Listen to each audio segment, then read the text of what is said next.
आपको क्या लग रहा है क्या होगा? ये तो आपने जो बोला ये बीजेपी का दावा था, आपको इस बार क्या लग रहा है? क्या मुझे लग रहा 80 से 90 तक। अब बाबा बगल में खड़े थे, हम बोले बाबा आप चलिए, ये है मोदी, ये है ममता, कुछ बोले तो टेबल पे ना पूरा मैप खोला जाता है। 294 सीट्स हैं, तो वो 294 सीट्स पूरी आपको टेबल पे बिछी हुई मिलती हैं। कि हमारा बीजेपी जो है वो 100 से ज्यादा नहीं आएगी, 100 तक रहेगी और हम जो है बेटर करेंगे पिछली बार से। ऐसा यार किसी रिलीजन के अगेंस्ट नहीं है, ये लोगों को बहुत बड़ा मिसकंसेप्शन है और चुनाव आयोग भी बार बार ये बोल चुका है। लेकिन देखिए नैरेटिव तो यही था ना कि देखो बांग्लादेशी और इलीगल इमिग्रेंट्स का नैरेटिव के तौर ये बउआ ये तो जल परोर छिए कि पानी का परवल है। वरिष्ठतम नेताओं में से एक आते हैं, उनके साथ बातचीत हो रही थी तो हमने उनसे पूछा कि सर ये जो फिश पॉलिटिक्स चल रही है इस पर आपकी क्या नजर है? कुल के कपूत हैं जो खैनी नहीं खाते। वो बोले कि बउआ यहीं पर मिलता है खैनी, वहां नहीं है स्वर्ग में।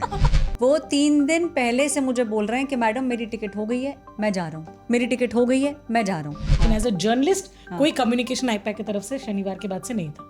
नहीं आया, कुछ भी नहीं आया। मीडिया ग्रुप्स देख लो, लास्ट मैसेजेस शनिवार पड़ी हुई है। वो ममता बनर्जी टीएमसी की ईडी के बारे में बता रहे थे। अच्छा, टीएमसी की भी एक ईडी है। मैं बिना नाम नहीं बता सकता हूँ कि बड़े नेता हैं आम आदमी पार्टी के, वो संदीप पाठक से हाल फिलहाल मिले भी थे और उनसे बातचीत के दौरान मुझे समझ में आया कि वो जो पोस्ट था वो इस लिहाज से किया गया था कि जब ये बम फटेगा तो पहले से बता रहे लोगों को बता दिया गया है अरविंद केजरीवाल द्वारा कि कम से कम उन्होंने अपना घर का पता बदल लिया है। Reporters of air. বাঙাল চুনাবে কি মিষ্টির চর্চা নেই, মাছের চর্চা হচ্ছে। স্যার মাছ ছাড়া তো বাঙালি জিততেই পারবে না, বাঙালিদেরকে জেতার জন্য মাছ খাওয়া খুব দরকার। মাঝে মাঝে মাছের খাল। संजय जी प्लीज थोड़ा इसको ट्रांसलेट भी कर दीजिए, आप दोनों तो बता रहे हैं और हम हमको तो समझ में नहीं आ रहा, इसलिए हम नमस्कार नहीं, हम लोग ये कह रहे हैं कि बंगाल में चुनाव के दौरान मिठाई की चर्चा नहीं है, जब क्योंकि मिठाई ज्यादा चर्चित है, वहाँ बीच बीच में माछ की चर्चा हो रही है। और मैंने यही बोला कि बिना मछली अब बंगाल जीत नहीं सकते। माछेर जोर पाठार मांसो, मतलब वहाँ जाना है तो मछली खाना है, खाना नहीं है। हाँ। लेकिन चुनाव कल्चर को एक्सेप्ट करना है, कल्चर को एक्सेप्ट करना चुनाव है। लेकिन माछ पे ही केंद्रित हो गया है, SIR रह गया पीछे, माछ आगे आगे। ये जो चर्चा यहाँ पे आपको नजर आ रही है, यही चर्चा को हम आगे बढ़ाएंगे। नमस्कार, हेलो, सत श्री अकाल, आदाब। आप देख रहे हैं रिपोर्टर्स ऑफ एयर, मेरा नाम है ऐश्वर्या पालीवाल। जो बातचीत हम कर रहे थे, देखिए संजय शर्मा, इनको बंगाली आती है, श्रेया बंगाल से हैं, तो ये दोनों बंगाली में बात कर रहे थे। मैं और जितेंद्र बहादुर एक दूसरे की शक्ल देख रहे थे क्योंकि इस समय फ्लेवर जो है वो बंगाल का ही है। संजय जी आपको बताएंगे कि किस तरीके से इन्होंने बंगाली सीखी, इनको बंगाली बहुत अच्छे से आती है। और ये जो मछली का किस्सा है, ये क्या वाकई में कई जगहों पे मछली को वेजिटेरियन माना जाता है, ये सारे किस्से हमें संजय शर्मा जी बताएंगे।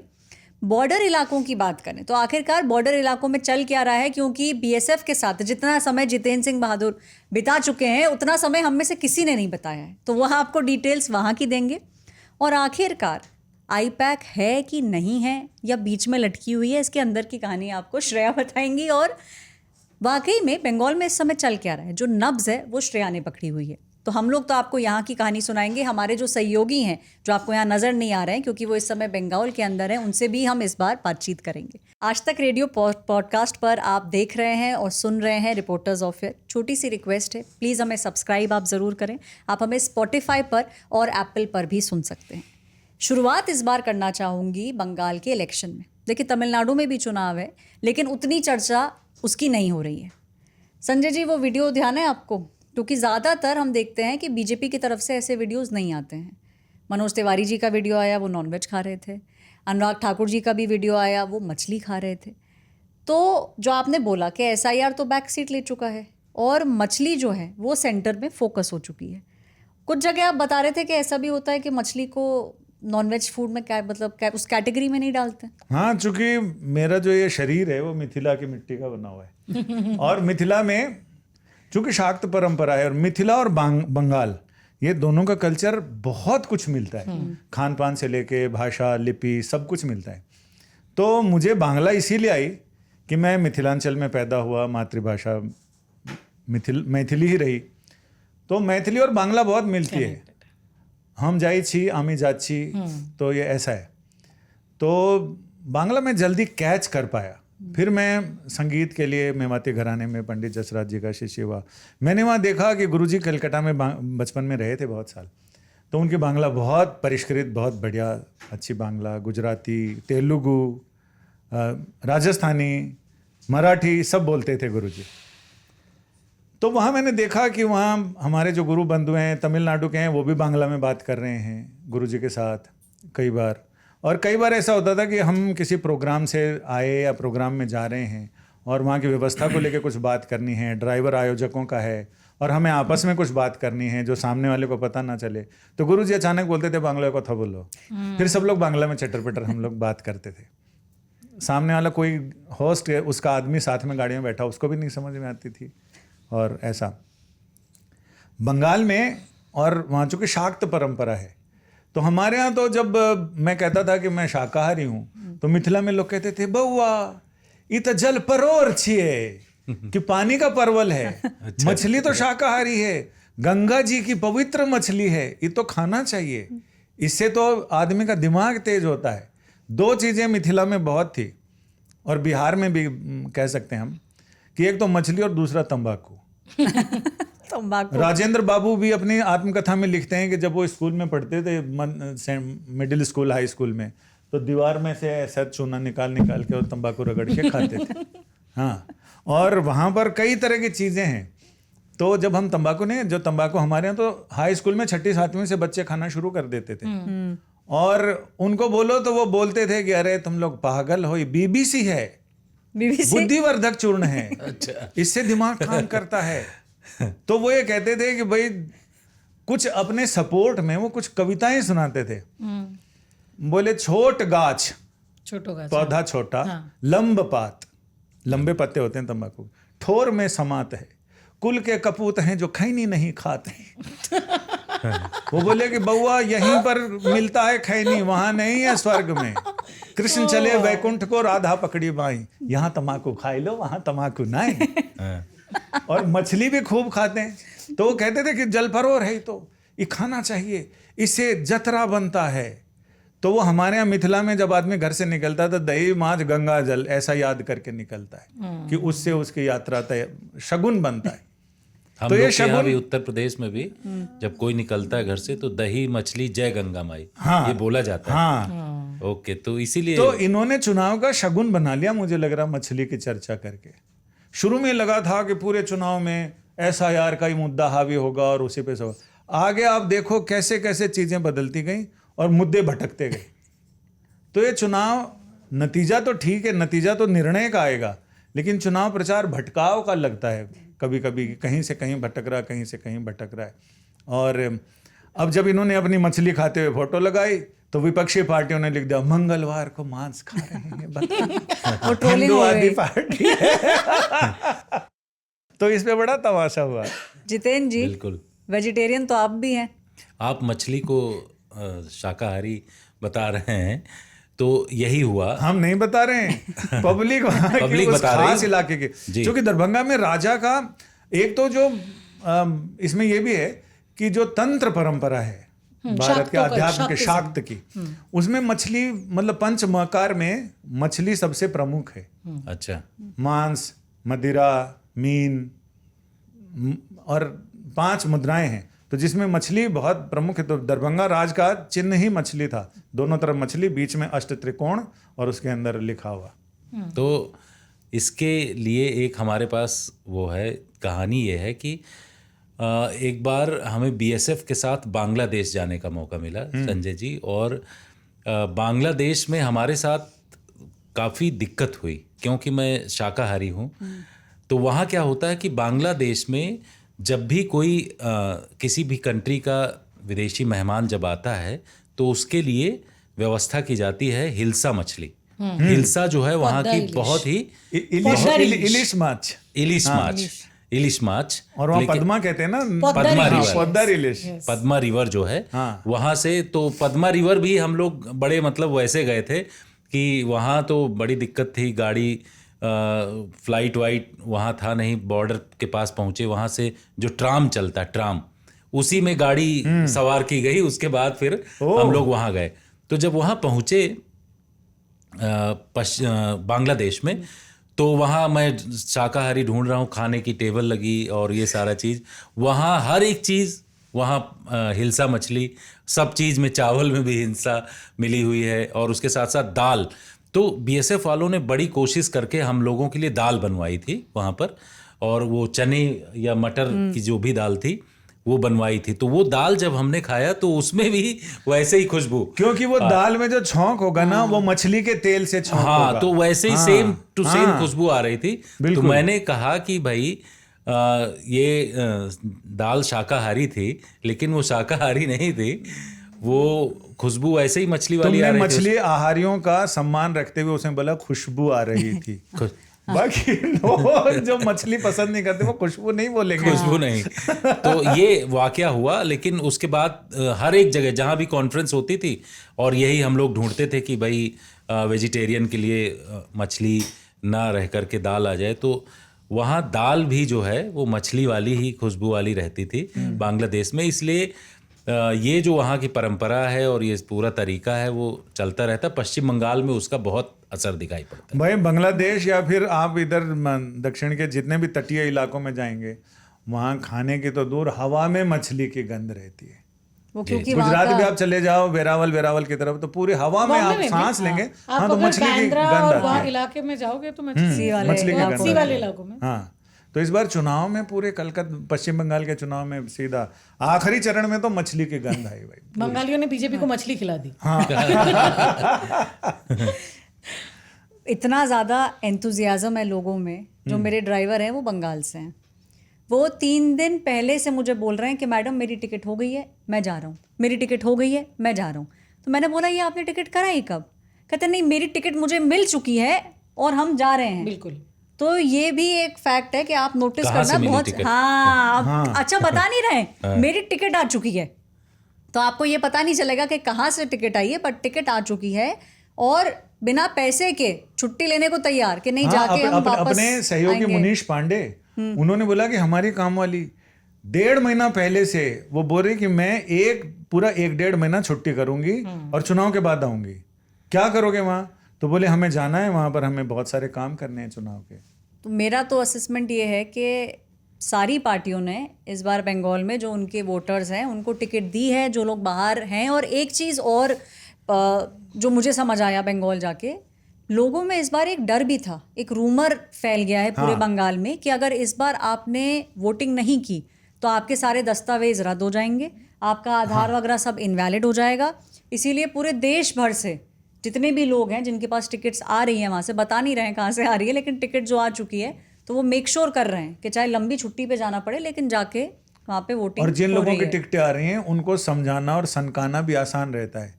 उनको खाली बस एक सुर्रा छोड़ना है आपको, उसके बाद वो मान लेंगे कि अब अगर वोट नहीं दिया तो आगे का भविष्य खराब है, वोटर लिस्ट में से नाम कट गया और उसके बाद कभी आएगा नहीं।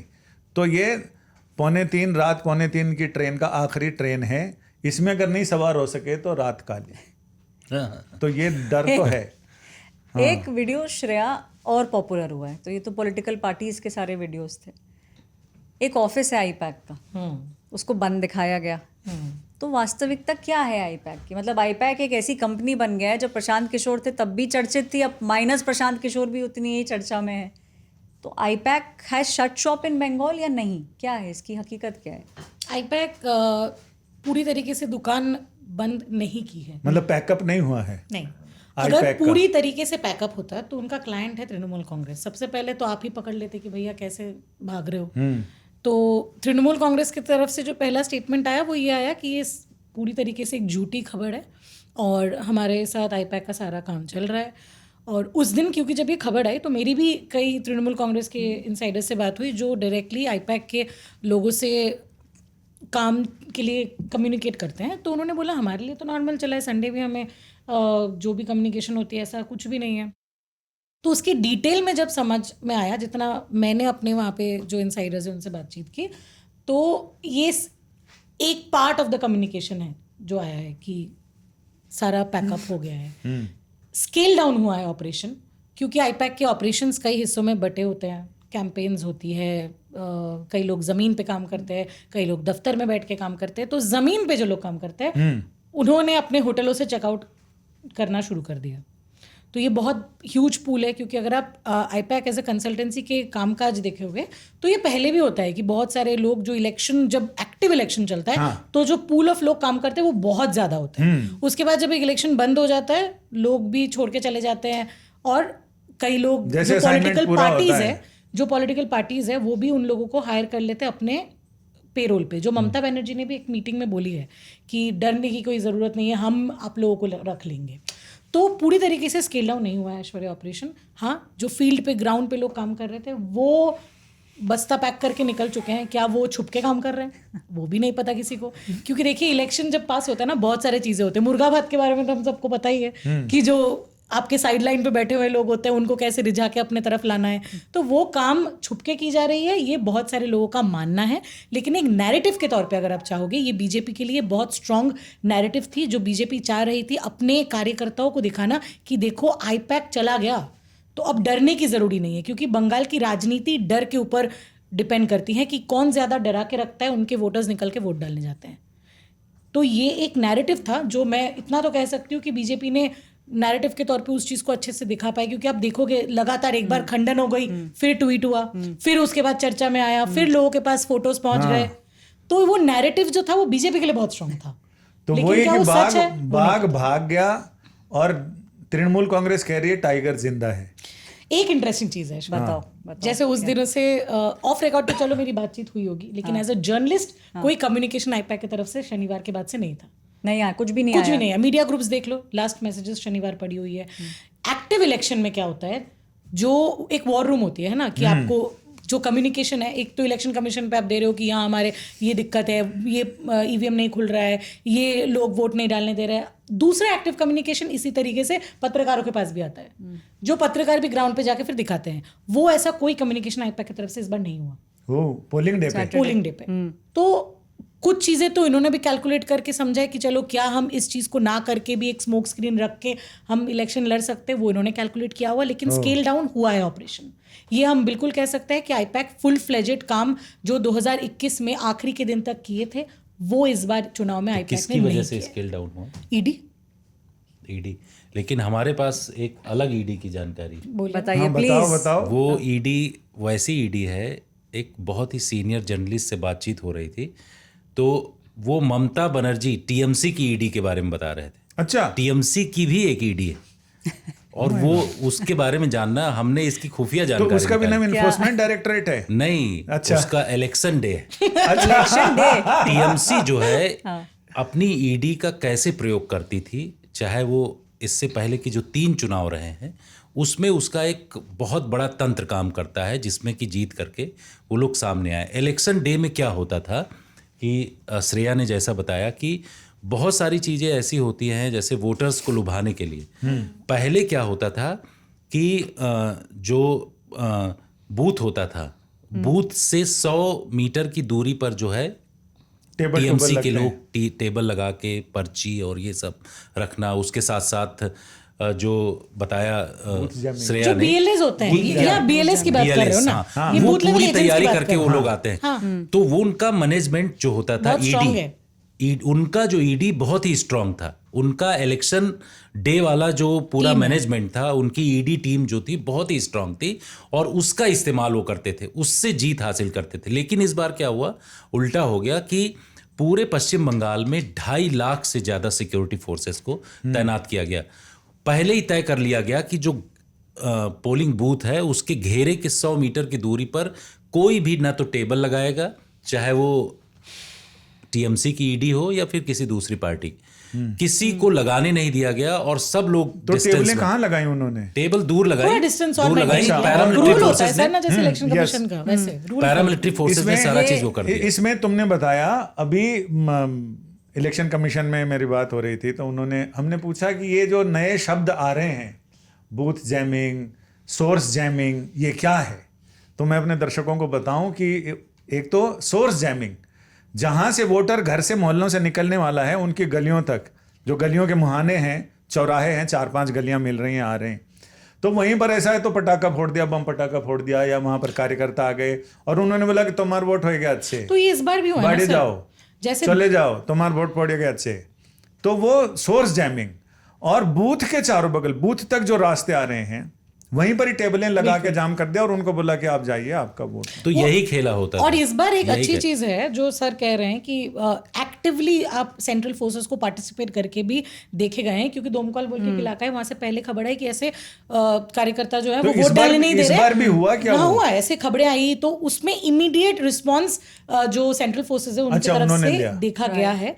हालांकि इसके बावजूद भी हाँ, कंपैरेटिवली अगर आप कितने भी इलेक्शंस उससे कंपेयर करोगे, ब्लडशेड उतना ज्यादा नहीं था, पीसफुल था, कंपैरेटिवली पीसफुल था, हाथापाई वाला रहा, हाथापाई तो रहा, मतलब वो तो वीडियो वो तो रहेगा, मतलब बेर मिनिमम हमने मान ही लिया है ऐसा। बम वाला नहीं हुआ, ब्लडशेड नहीं हुआ। एक दिन पहले बम का इंसिडेंट हुआ, हाँ, लेकिन नौदा। देखिए, हम लोग तो यहाँ बैठे हैं, हमारे जो साथी ऑलरेडी ग्राउंड पर हैं, मौसमी वहाँ पर हैं, अमित वहाँ पर हैं, पीयूष वहाँ पर हैं, हम उनसे बातचीत करेंगे। सबसे पहले बात करेंगे मौसमी से। मौसमी, आप रविन्द्रनाथ टैगोर जी की भूमि पर हैं, वहाँ पे आपने क्या क्या देखा? ऐसी कौन सी चीज़ें थी जो आपके लिए स्टैंड आउट कर रही हैं इस चुनाव में, वो बताइए प्लीज़।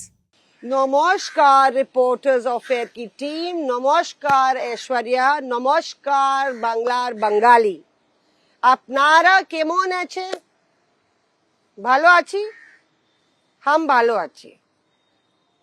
कैसी हैं आप, कैसे हैं सारे हमारे टीममेट्स? और हम यहाँ बंगाल में खूब सारा पोस्तो खा रहे हैं और इलिश खा रहे हैं, वो पत्ती वाली, और उसके अलावा लुच्ची नहीं कह रहे हैं आपको, आलू लुच्ची खा रहे हैं। जी हाँ, लुच्ची जब बोला तो मैं भी सोची कि यार ये लुच्ची क्या है, तो पता चला कि लुच्ची पूड़ी को कहते हैं। तो ये इस खान पान के बीच में और तमाम सियासत कवर करने के बीच में थोड़ा खान पान की बात होगी, भटकने के लिए माफ कीजिएगा।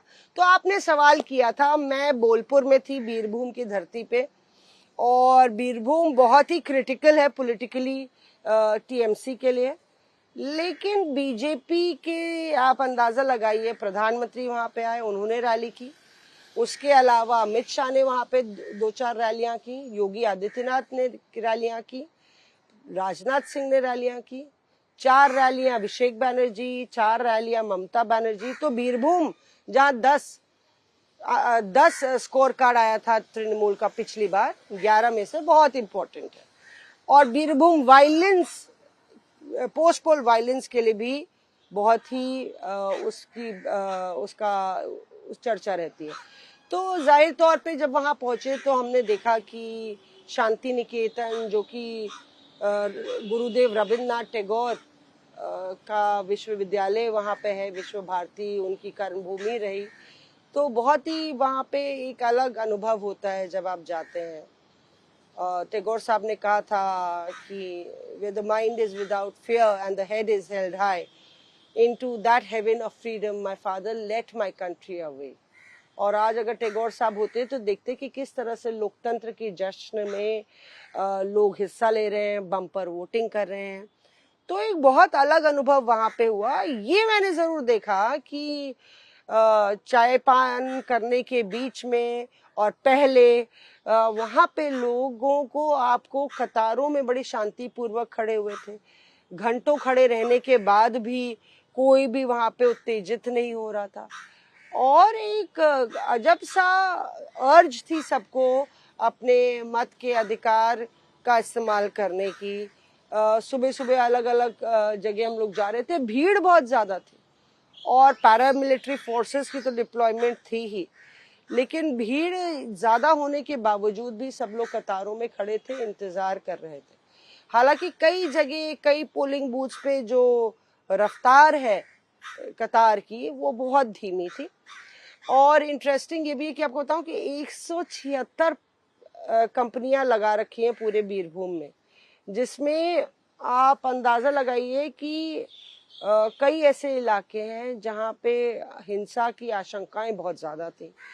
और ये पैरामिलिट्री फोर्सेस और सिक्योरिटी पर्सनल्स आए कहाँ से? तो एक पोलिंग बूथ पे जब हम खड़े थे तो वहां पे हमने पूछा, क्योंकि वो पुलिस की यूनिफॉर्म में खड़े थे सुरक्षा कर्मी, और ऐसे सीआरपीएफ ईआरपीएफ वाले नजर नहीं आ रहे थे। तो उन्होंने बताया कि हमने कहा आप कहाँ से आ रहे हैं, तो बोले हम चंडीगढ़ से चले आ रहे हैं और सुबह 6 बजे से लगे थे, इन लोग की भी ड्यूटी बड़ी टफ है। तो हमने कहा चंडीगढ़ से आप आ रहे हैं, पुलिस फोर्स वहां से भी आई, कहते हैं चंडीगढ़ से आई है, हरियाणा से आई है, हिमाचल से आई है और इधर दिल्ली से भी आई है, अलग अलग इलाकों से, राज्यों से पुलिस फोर्स को यहाँ पे डिप्लॉय किया गया। तो हमने कहा आपके लिए तो बड़ा लंबा सफर हो गया। तो वो बोले हम असम से चले आ रहे हैं, पहले हम असम में डिप्लॉयड थे और उसके बाद असम के बाद हम यहाँ पे डिप्लॉयड है। हरियाणवी में बोल रहे थे वो, तो थोड़ा मतलब कि तो हमें लगा कि यहाँ के लोकल नहीं है। तो ये सुरक्षा का की तैनाती आप देखिए। और दिलचस्प ये भी है कि पॉलिटिक्स अगर बात करें तो क्योंकि बोलपुर तृणमूल और उससे पहले लेफ्ट यहाँ से जीतती चली आई है, तो बोलपुर में जो लड़ रहे हैं विधायक वो 3 बार के विधायक हैं तृणमूल के। टेक्सटाइल मिनिस्टर है चंद्रनाथ सिन्हा और उनके खिलाफ लड़ रहे थे। उनके खिलाफ कौन लड़ रहे थे? दिलीप घोष, खड़गपुर वाले नहीं, ये दिलीप घोष पार्ट 2 है। तो वो खड़े हुए हैं और पहली बार, उससे पहले कई बार 1-2 बार शायद लड़ चुके हैं, पर ये वो पिछली बार वो नहीं लड़े थे, तो उनके खिलाफ ये खड़े हुए हैं। तो पूरा ओपन हैंड पूरा मैनेजमेंट का ममता बनर्जी ने दिया हुआ है, अपने लेफ्टिनेंट अनुब्रत मंडल को दिया था, जो पूरा बीरभूम और बर्धमान संभाल रहे थे। मंच पे एक बार एक वीडियो भी वायरल हुआ था कि वो नाराज हो गए थे, कोई उनके प्रतिद्वंदी को पार्टी के में उनको मंच पे ले आए थे, वो जा रहे थे तो ममता बनर्जी ने उनको मना रही थी या उनसे बात कर रही थी। तो अनुब्रत मंडल एक तरह से राइट हैंड मैन है। तो और दिलचस्प ये है कि मैं गई उनसे मिलने के लिए, तो देखिए ना किस तरह की पॉलिटिक्स है बंगाल की, उससे पता चलता है। जब तृणमूल के दफ्तर गई है मैं बोलपुर में, तो हमको बोल दिया कि नहीं दादा नहीं मिलेंगे। मैंने बोला था आज तक से मौसमी इंटरव्यू नहीं, कल। तो हमने कहा कल कैसे, हम तो दिल्ली से आए हैं, एक बार मिल तो ले, चाय पे पी ले। असम की चाय, यहाँ पे चाय, तो चाय खाबो, तो अरे चाय पीने आए। फिर उसके बाद इशारा हुआ कि आ जाइए, पर्स बाहर रखिए, मोबाइल बाहर रखिए, कैमरा बाहर रखिए, माइक बाहर रखिए। अगर मोबाइल तो नहीं रखेंगे भैया, ब्रेकिंग न्यूज आती रहती है, आप थोड़ा तो समझिए ये क्या है। हमने कहा स्टिंग ऑपरेशन करना होगा तो मोबाइल पे ही सारा हो रहा है। तो भाई तृणमूल के जो नेता हैं वो बहुत सतर्क है कि कहाँ कुछ आके मेरी बात उल जलूल ना बोल दी जाए। तो मोबाइल तो हम लेके अंदर गए। अंदर जाते हैं तो दादा बैठे हुए हैं वहां टेबल पे, लगातार फोन कॉल, पूरा लिस्ट है लोगों का और फोन कॉल कर रहे हैं। और टेबल पे रखा है 2-3 मूव की बोतल, एक वॉलिनी का स्प्रे, सब रखा हुआ, दवाई का खाका, क्या जखीरा कह लीजिए। और उसके बगल में अनुब्रत मंडल बैठे हैं, लगातार कर रहे हैं। और दाईं तरफ चंद्रनाथ सिन्हा बैठे हैं, ये 1-2 दिन पहले की बात बता रहे हैं। तो ऐसा लग रहा है कि कुर्सी पे बैठे बैठे सो ही जाएंगे। हमने कहा दादा ऐसे तो लग रहा है आप सो, वो मतलब कि कैंपेन कर करके ये लोग जो है सारे सियासतदानों का यही हाल हो जाता है, ऐसा लग रहा था कुर्सी में बैठे बैठे सो जाएंगे। तो वो बोल रहे थे कि हमारा बीजेपी जो है वो 100 से ज्यादा नहीं आएगी, 100 तक रहेगी और हम जो है बेटर करेंगे पिछली बार से। तो हमने धीरे से बोला कि भाई 11 सीटें हैं, तो ऐसा कहा जा रहा है 3 सीटों पे अब बीजेपी जमा लेगी अपना सिक्का। कहते हाँ बीजेपी लड़ रही है, पर उन्होंने एक बात बोला, बीजेपी लड़ रही है, जीत सकती है, पर बोले देखो उसका बीजेपी के पास जमीन का कार्यकर्ता नहीं, संगठन नहीं, बूथ का कार्यकर्ता नहीं। तो ये घट रहा है। आप देखिए कि तृणमूल बैंक कर रही है कि इनके पास बूथ लेवल वर्कर नहीं है। हालांकि दादा ने ये बोला कि हम आपको देखते हैं, टीवी पे देखते हैं आपको,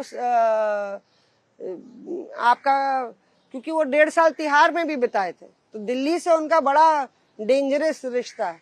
हालांकि जाते जाते हमने उनसे बोला दादा आपको दिल्ली में मिलते हैं, तो वो चौंक गए। उन्होंने मेरी तरफ देखा, मुस्कुराए नहीं। बाद में हमारा रिपोर्टर बोल रहा था दीदी आप बोले दिल्ली में मिलते हैं, उनको लगता है कि दिल्ली का मतलब तिहाड़। तो बोले हम दिल्ली नहीं आएगा, दीदी को मना कर दिया, राज्यसभा नहीं चाहिए, संसद में नहीं चाहिए, यही काम करेगा। मौसमी, अब है $1 मिलियन क्वेश्चन, जो मुझे लगता है कि हर पार्टी पूछ रही है और हर पार्टी से एसोसिएटेड आदमी पूछ रहा है कि ये जो चुनाव है ये आखिरकार जा किस तरफ रहा है? आपको क्या लगता है किस तरफ जा रहा है चुनाव? ये तो यक्ष प्रश्न है, और लेकिन हम आपको कह सकते हैं 2 वाक्यों से। एक तो महिलाओं का जज्बा, जलवा, चमक और धमक। वाकई में बंगाल की धरती में जो नारी है वो देवी रूपा है, देवी स्वरूपा है, और नारी शक्ति, अगर देश भर में आप कहीं चले जाएं, जब बंगाल में आप कदम रखते हैं तो नारी शक्ति का जलवा देखने को मिलता है। अपने आप में जागरूकता है, एक विश्वास है, एक लड़ाई है अपनी आइडेंटिटी की, और उसमें वो कतार में खड़ी हुई नजर आती है। उनकी लाइनें पुरुषों से लंबी नजर आती हैं। वो तैयारी से डटी हुई हैं, जिस पार्टी के लिए भी डटी हुई हैं, और यही वजह है कि जो बम्पर वोटिंग हुई है, अब ये देखना होगा कि चुनाव आयोग ने जितने वोट प्रतिशत काटे, अगर उस संख्या पे आप वोट प्रतिशत जोड़ लीजिए तो लगभग दोनों इक्वल हो जाते हैं। अगर 12% वोट काटे, 88 हो गया, और उसके बाद 88 का आप 92% निकालिए तो लगभग दोनों उतनी ही प्रतिशत वोटिंग हो जाती। खैर, तो एक तरफ नारी शक्ति में ये था कि मुझे अपनी आइडेंटिटी दर्ज करनी है और सारे काम छोड़ के ये काम सबसे इम्पोर्टेंट है। SIR के जरिए भी वो SIR की पूरी प्रक्रिया ने भी वो अर्जेंसी को और बढ़ा दिया, लेकिन बंगाल के वोटर बताते नहीं है कि किस दिशा वो जा रहे हैं। कई चाय हमने पी, कुल्हड़ वाली चाय, नींबू वाली चाय और नींबू पानी, क्योंकि गर्मी बहुत ज्यादा थी। अभी भी देखिए ना, पसीना टपक रहा है, गर्मी बहुत ज्यादा थी।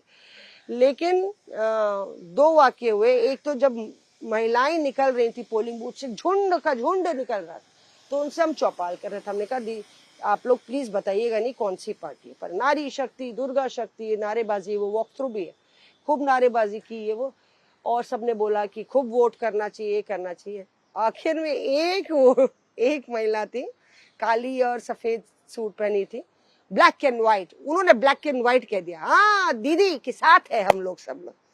तो हमने पवन को बोला, पवन कट, ये नहीं बोल सकती आप, आंटी आपको मना किया था मैंने। थैंक गॉड रिकॉर्डिंग चल रही थी। फिर वो लगा है उसमें वॉक थ्रू जो लगा है चौपाल, वो काट के लगाया गया, क्योंकि of course model code of conduct लगा है। तो वो महिलाओं का झुंड ने बोला दीदी के साथ खड़े होना, एक इंटरेस्ट। दूसरे एक बाबा निकल रहे थे, बाबा किसको वोट दे रहे हो? लेबरर थे या कुछ थे। उनके बगल में खड़ा था एक स्विगी वाला बाइक में, हाँ भैया डिलीवरी करके आ रहे हो, बता दो किसको वोट दिए या क्या हो रहा है, कौन जीत रहा है? कुछ बोले नहीं। उनका 50-50 है कि बदल रहा है। तो स्विगी वाला बोला लेकिन इस बारी कुछ होगा लगता है, इस बारी बदल रहा है। वो बोले, धीरे से ही बोला और मुस्कुरा दिया। अब बाबा बगल में खड़े थे, हम बोले बाबा आप चलिए, ये है मोदी, ये है ममता। कुछ बोले नहीं, क्योंकि बाबा चुनिए ना, मोदी ममता, ठीक है। ग्रामीण क्षेत्र के थे वहीं पे, और छट से ये पकड़ लिया, उनका मोदी। मतलब बोल नहीं रहे हैं पर क्लैरिटी है, और बाबा ने सोचा कि बिटिया तू बताएगी नहीं किसी को, तो हमारा मोदी वाला हाथ पकड़ लिया। फिर हम एक डॉक्टर साहब से मिले, चोट आ गई थी पीठ में भयंकर। तो डॉक्टर साहब बोले इस बारी तो कुछ होने वाला है। Sir change? No I don't know, something is going to happen. अच्छा, पोलिंग डे के दिन हम लोग जो ग्राउंड रिपोर्टर्स होते हैं वो निकलते हैं, कुछ कहानी मिल जाए, कुछ किस्सा मिल जाए, लेकिन एक होता है ना कि जैसे ही भोर भयो तो ब्रेकिंग न्यूज या बड़ी खबर आ जाए। तो हम लोग जिस बूथ पे गए सुबह, तो वहाँ देखा कि जो बीजेपी के उम्मीदवार हैं वो पहने हुए भगवा कुर्ता और सड़क पर अकेले खड़े हुए हैं। दिलीप घोष, हमने आपको बताया ये पार्ट 2 है, खड़गपुर वाले दिलीप घोष साहब नहीं, तो दिलीप घोष जो बोलपुर वाले थे वो खड़े हुए हैं। और फिर अपनी माताजी और अपनी पत्नी के साथ वो भीतर जाते हैं, वोट डाल के आते हैं। तो हम सोचते हैं चलिए इनके साथ चौपाल कर लिया जाए, चौपाल मतलब बदकही। तो उसके बाद वो क्या करते हैं, हमने कहा दिखाइए स्याही का निशान। तो उनकी पत्नी तो दिखाई, वो बोले देखिए निशान ही नहीं लगाया। मैंने कहा है, मन में हम सोचे तो लगवाए क्यों नहीं अगर लगवाया नहीं था। तो बोले निशान ही नहीं लगाया, देखिए कैसे ये लोग काम कर रहे हैं। तो मैंने कहा निशान तो लगवाना चाहिए था। तो बोले लगाए ही नहीं, ये तो चुनाव आयोग की गलती है, देखिए वो लोग कैसे काम कर रहे हैं मेरे स्याही का। मैंने कहा फिर से दिखाइए, तो फिर से दिखाया हुआ ये मेरे निशान ही नहीं लगाया है। अब हम अंदर जाएंगे फिर लगवाएंगे। तो हमने कहा हाँ जाइए अंदर स्याही का निशान लगवाइए। अब वो बात गई रात गई बात गई वाला हो गया, इंटरव्यू तो हो गया, गजब वो वायरल हो गया। मतलब आप बताइए कि यहाँ पे एक बीजेपी का विधायक सुबह सुबह, ये भी नहीं कि दोपहर हो गई है बहुत भीड़ हो गई है, वो जाता है, उनके साथ तो आप नियम प्रक्रिया का पालन ठीक से करेंगे ना। उन्होंने निशान लगाया और ना उम्मीदवार साहब ने कहा कि निशान लगा दो। तो थोड़ा मतलब बड़ा ही विचित्र स्थिति हमारे लिए होगी कि खुद ही बता रहा है बीजेपी का उम्मीदवार कि हमारे निशान ही नहीं लगाया, और अपनी धर्मपत्नी के निशान लगा, वो दिखा रहे कि निशान लगा है। तो बहुत इंटरेस्टिंग था। हालांकि शाम को वो हमें मिले दूसरे बूथ पे, तो कतारों को लेके शिकायत कर रहे थे कि बहुत धीमी गति से कतारें चल रही हैं। लाइन धीरे चल रही थी, 1.5 घंटे तक लोग इंतजार कर रहे थे। तो ये छोटे किस्से कहानियां ऐसे छोटे छोटे शहरों में ऐसी बड़ी बड़ी बातें होती रहती हैं। अब हम चलेंगे हमारे दूसरे सहयोगी अमित के पास। अमित देखिए, हम लोगों ने आपस में बातचीत करी, हम लोगों को ये हम मानते भी हैं कि कहीं ना कहीं वेस्ट बंगाल में बेसिक एक थ्रेशोल्ड होता है, बाकी जगहों पे चुनाव में नहीं दिखता है, लेकिन बंगाल में ये है कि भाई थोड़ा खून खराबा हाथापाई ये सब होती है। आप ये कह रहे हैं जब मेरी और आपकी बातचीत हुई थी कि इस बार वेस्ट बंगाल में वायलेंस नहीं है, लेकिन आपने कुछ पुलिस वालों से भी बातचीत करी और वो बातचीत जो है बहुत इंटरेस्टिंग थी। तो आपने ग्राउंड से क्या फील किया, क्या कह रहे हैं वहाँ के पुलिस वाले?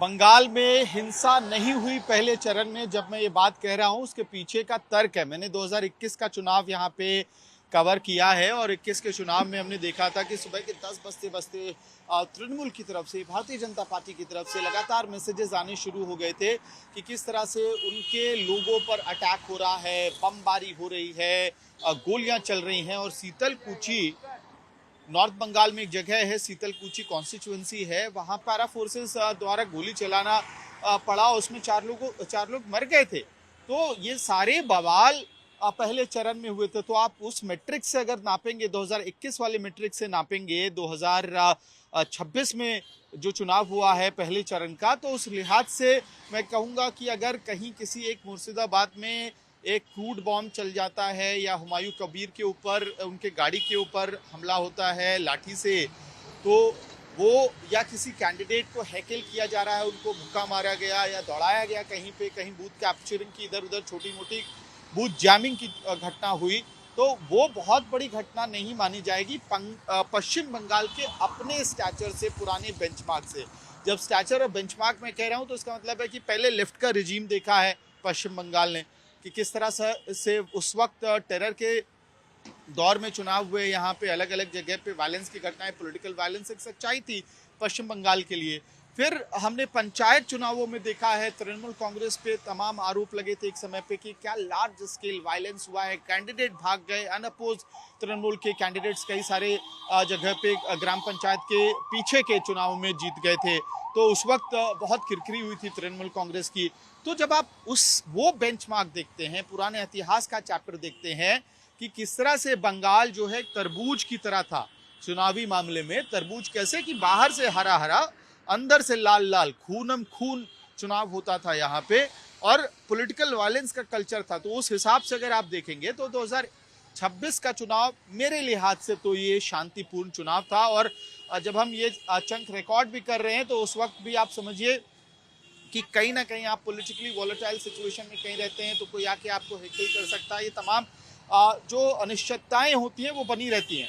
अब जो घटनाएं हुई हैं तो उस पर मैं कहूँगा कि पंजाब में मुझे ध्यान आता है 2019 में मैं लोकसभा चुनाव कवर कर रहा था, तो 19 के चुनाव में भी मैंने देखा था, और जहाँ से हरसिमरत कौर बादल चुनाव लड़ती हैं, उस सीट पर कैसे आम आदमी पार्टी, कांग्रेस और अकाली दल के कार्यकर्ताओं के बीच में लड़ाई हुई थी, गोलीबारी भी हुई थी वहां पे, तो कमोवेश पंजाब या किसी अन्य राज्य, उत्तर प्रदेश का भी चुनाव देखेंगे तो इस स्केल पे तो कुछ ना कुछ होता रहता है। पश्चिम बंगाल के अपने स्टैंडर्ड से इस बार मैं कह सकता हूं कि एक तरह से भय मुक्त चुनाव कराने का जो दावा कर रही थी इलेक्शन कमीशन ऑफ इंडिया और ज्ञानेश कुमार सीईसी, वो भय मुक्त तो पहले चरण में, हिंसा मुक्त मैं कहूंगा निश्चित रूप से बंगाल में चुनाव हुआ है। 100% अगर आप इसको स्केल पे लेंगे, अगर पहले 90% का स्केल रहता होगा तो अभी 10%, 15%, 20% के स्केल पे रह गया होगा वायलेंस। तो हाँ, इस बात पे आप क्रेडिट दे सकते हैं ज्ञानेश कुमार और इलेक्शन कमीशन ऑफ इंडिया को कि जिस भय मुक्त चुनाव का दावा वो कर रहे थे, पहले चरण में तो लार्जली अचीव हुआ, दूसरे चरण में कितना ये अचीवमेंट रहता है, क्योंकि अब ये तृणमूल कांग्रेस के बैस्टियन वाले इलाके में चुनाव होने वाला है। क्या सेकेंड फेज में भी इसी तरह से शांतिपूर्ण चुनाव हो पाता है बंगाल में, ये अपने आप में देखने वाली बात है। अमित, एक बहुत बड़ा मुद्दा मैं और संजय जी भी डिस्कस कर रहे थे कि इस बार चुनाव आयोग ने जो है वेस्ट बंगाल को एक मॉडल के तौर पे अब प्रेजेंट किया है कि भाई जिस तरह से एसआईआर है, क्योंकि एसआईआर के पीछे जो तथ्य दिया जाता है वो ये है कि क्लीन इलेक्टोरल रोल, सिर्फ वही लोग जो इंडियन सिटीजन्स हैं उनके पास ही हक है।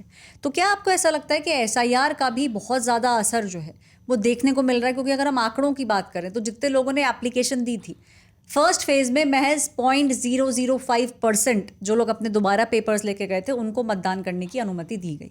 तो आखिरकार ग्राउंड पे क्या इम्पैक्ट है एसआईआर का? एसआईआर, ज्ञानेश कुमार के बाद अगर किसी फैक्टर की चर्चा सबसे ज्यादा बंगाल चुनाव में अगर हुई है तो वो एसआईआर ही है, स्पेशल इंटेंसिव रिव्यू जो इलेक्शन कमीशन ऑफ इंडिया ने किया।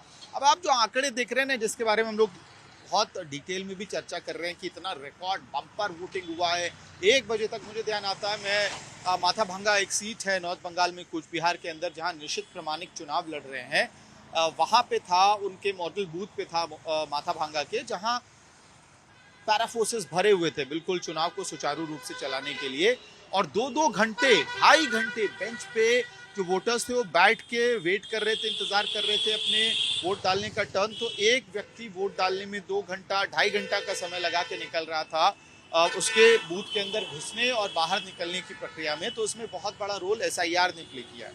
अब कैसे देखें, 2 यार्डस्टिक पे मैं इसको देखता हूँ। पहला यार्डस्टिक, अगर पहले 100 लोग वोटर लिस्ट पे होते थे, उसमें 82 लोग वोट डालते थे या 80 लोग वोट डालते थे, तो अब वो वोटर लिस्ट घटकर एसआईआर की वजह से 90 लोगों की रह गई। वोट डालने वाले लोग अगर 80, 82, 85 हुए तो भी परसेंटेज वाइज जो है आपको स्वेल बहुत ज़्यादा दिखेगा, सर्ज बहुत ज़्यादा दिखेगा। तो एसआईआर ने जो शुचिता लाने की बात ज्ञानेश कुमार कर रहे थे, एक तरह से आप कह सकते हैं जो वोटर्स कटे हैं वो नंबर्स बहुत ज़्यादा हैं। पहले फेज में तो मालदा, मुर्शिदाबाद में लाखों की संख्या में वोटर्स को एडजुडिकेशन की लिस्ट में डाला गया था। दूसरे फेज में जहां पर मटुआ समुदाय के लोग वोट डालने जाएंगे, मटुआ समुदाय के लोगों का नाम एडजुकेशन लिस्ट में डाला गया, वो लोग बहुत डरे हुए थे। तो एसआईआर का एक बहुत बड़ा रोल है वोट परसेंटेज के ऊपर जाने में, और वोट करने वालों की संख्या में बढ़ोतरी के पीछे भी एसआईआर का रोल है। तो 2 धारी तलवार थी। हुआ क्या, मैं 2 उदाहरण आपको दे रहा हूं अपने एक्सपीरियंस से। एक लड़का हमें मिला जो हिंदू अपर कास्ट था, वो नेपाल में काम करता था मजदूर के तौर पे। नेपाल कूच बिहार में रहता है, नेपाल में काम करता है। इस बार चुनाव में वोट डालने के लिए काम धंधा सब छोड़ के आया। मैंने पूछा कि भाई अगर ये एसआईआर वाला फैक्टर नहीं होता तो आते क्या? बोला कि नहीं आते। क्यों आए? नहीं, अगर नहीं आते तो हमको बांग्लादेश भेज देता। तो ये डर था कि आपकी जो आइडेंटिटी है वो आपके हाथों से छिन जाएगी, इसका डर सता रहा था लोगों को। तो कोई नेपाल से काम छोड़ के आया, तो कोई रफीउल प्रधान नाम का वोटर माथाभांगा में गैंगटॉक की नौकरी छोड़ के, जहाँ वो दिहाड़ी मजदूरी करता है कंस्ट्रक्शन वर्कर के तौर पे, वो अपनी दिहाड़ी छोड़कर रफीउल प्रधान वापस आता है माथाभांगा वोट डालने के लिए। क्यों? क्योंकि उनका नाम एडजुडिकेशन लिस्ट में डाला गया था। आप समझिए, एडजुडिकेशन लिस्ट से बहुत कम लोगों ने वोटर लिस्ट पे वापसी की थी। रफीउल प्रधान जो है उन लोगों में थे जो वोटर लिस्ट में वापस आए। अब उनका कहना है कि वो काम करने के लिए भूटान जाते हैं, वहां पे ट्रेन का टिकट कटाते हैं तो वोटर आईडी कार्ड देते हैं। अगर ये वोटर आईडी कार्ड उनके हाथ से छिन जाता है तो कमाई का जरिया छिन जाएगा, उनकी आइडेंटिटी छिन जाएगी। ये सारे सवाल अहम सवाल थे वोटर्स के लिए। एसआईआर की वजह से तो दो धारी तलवार थी जिसने अपना इम्पैक्ट किया है, पोल परसेंटेज बढ़ना और जो लोग बाहर थे उनका वापस आ जाना बंगाल में वोट डालने के लिए। इसलिए आप इंस्टाग्राम खोल के देखेंगे तो आपको बहुत सारे लोग दिखेंगे जो बोल रहे हैं कि देखिए जी हमारे घर में काम करने वाले जो लोग हैं वो नहीं आ रहे हैं, जो मेड आती थी वो नहीं आ रही है, या कोई बता रहा है कि उनके सोसाइटी से बंगाल के जो वोटर्स हैं वो सब घर चले जा रहे हैं। ये इन लोगों को जो इंस्टाग्राम पे कह रहे हैं वैसे उनको भी सोचना चाहिए कि भाई आप इतने केपेबल क्यों नहीं हो। जब आपके राज्य में चुनाव होता है तो आप जाके वोट डालें, या आपको लगता है कि आपके वोट की कोई अहमियत नहीं है तो गरीब मत कीजिए, खुश रहिए, डेमोक्रेसी मजबूत हो रही है।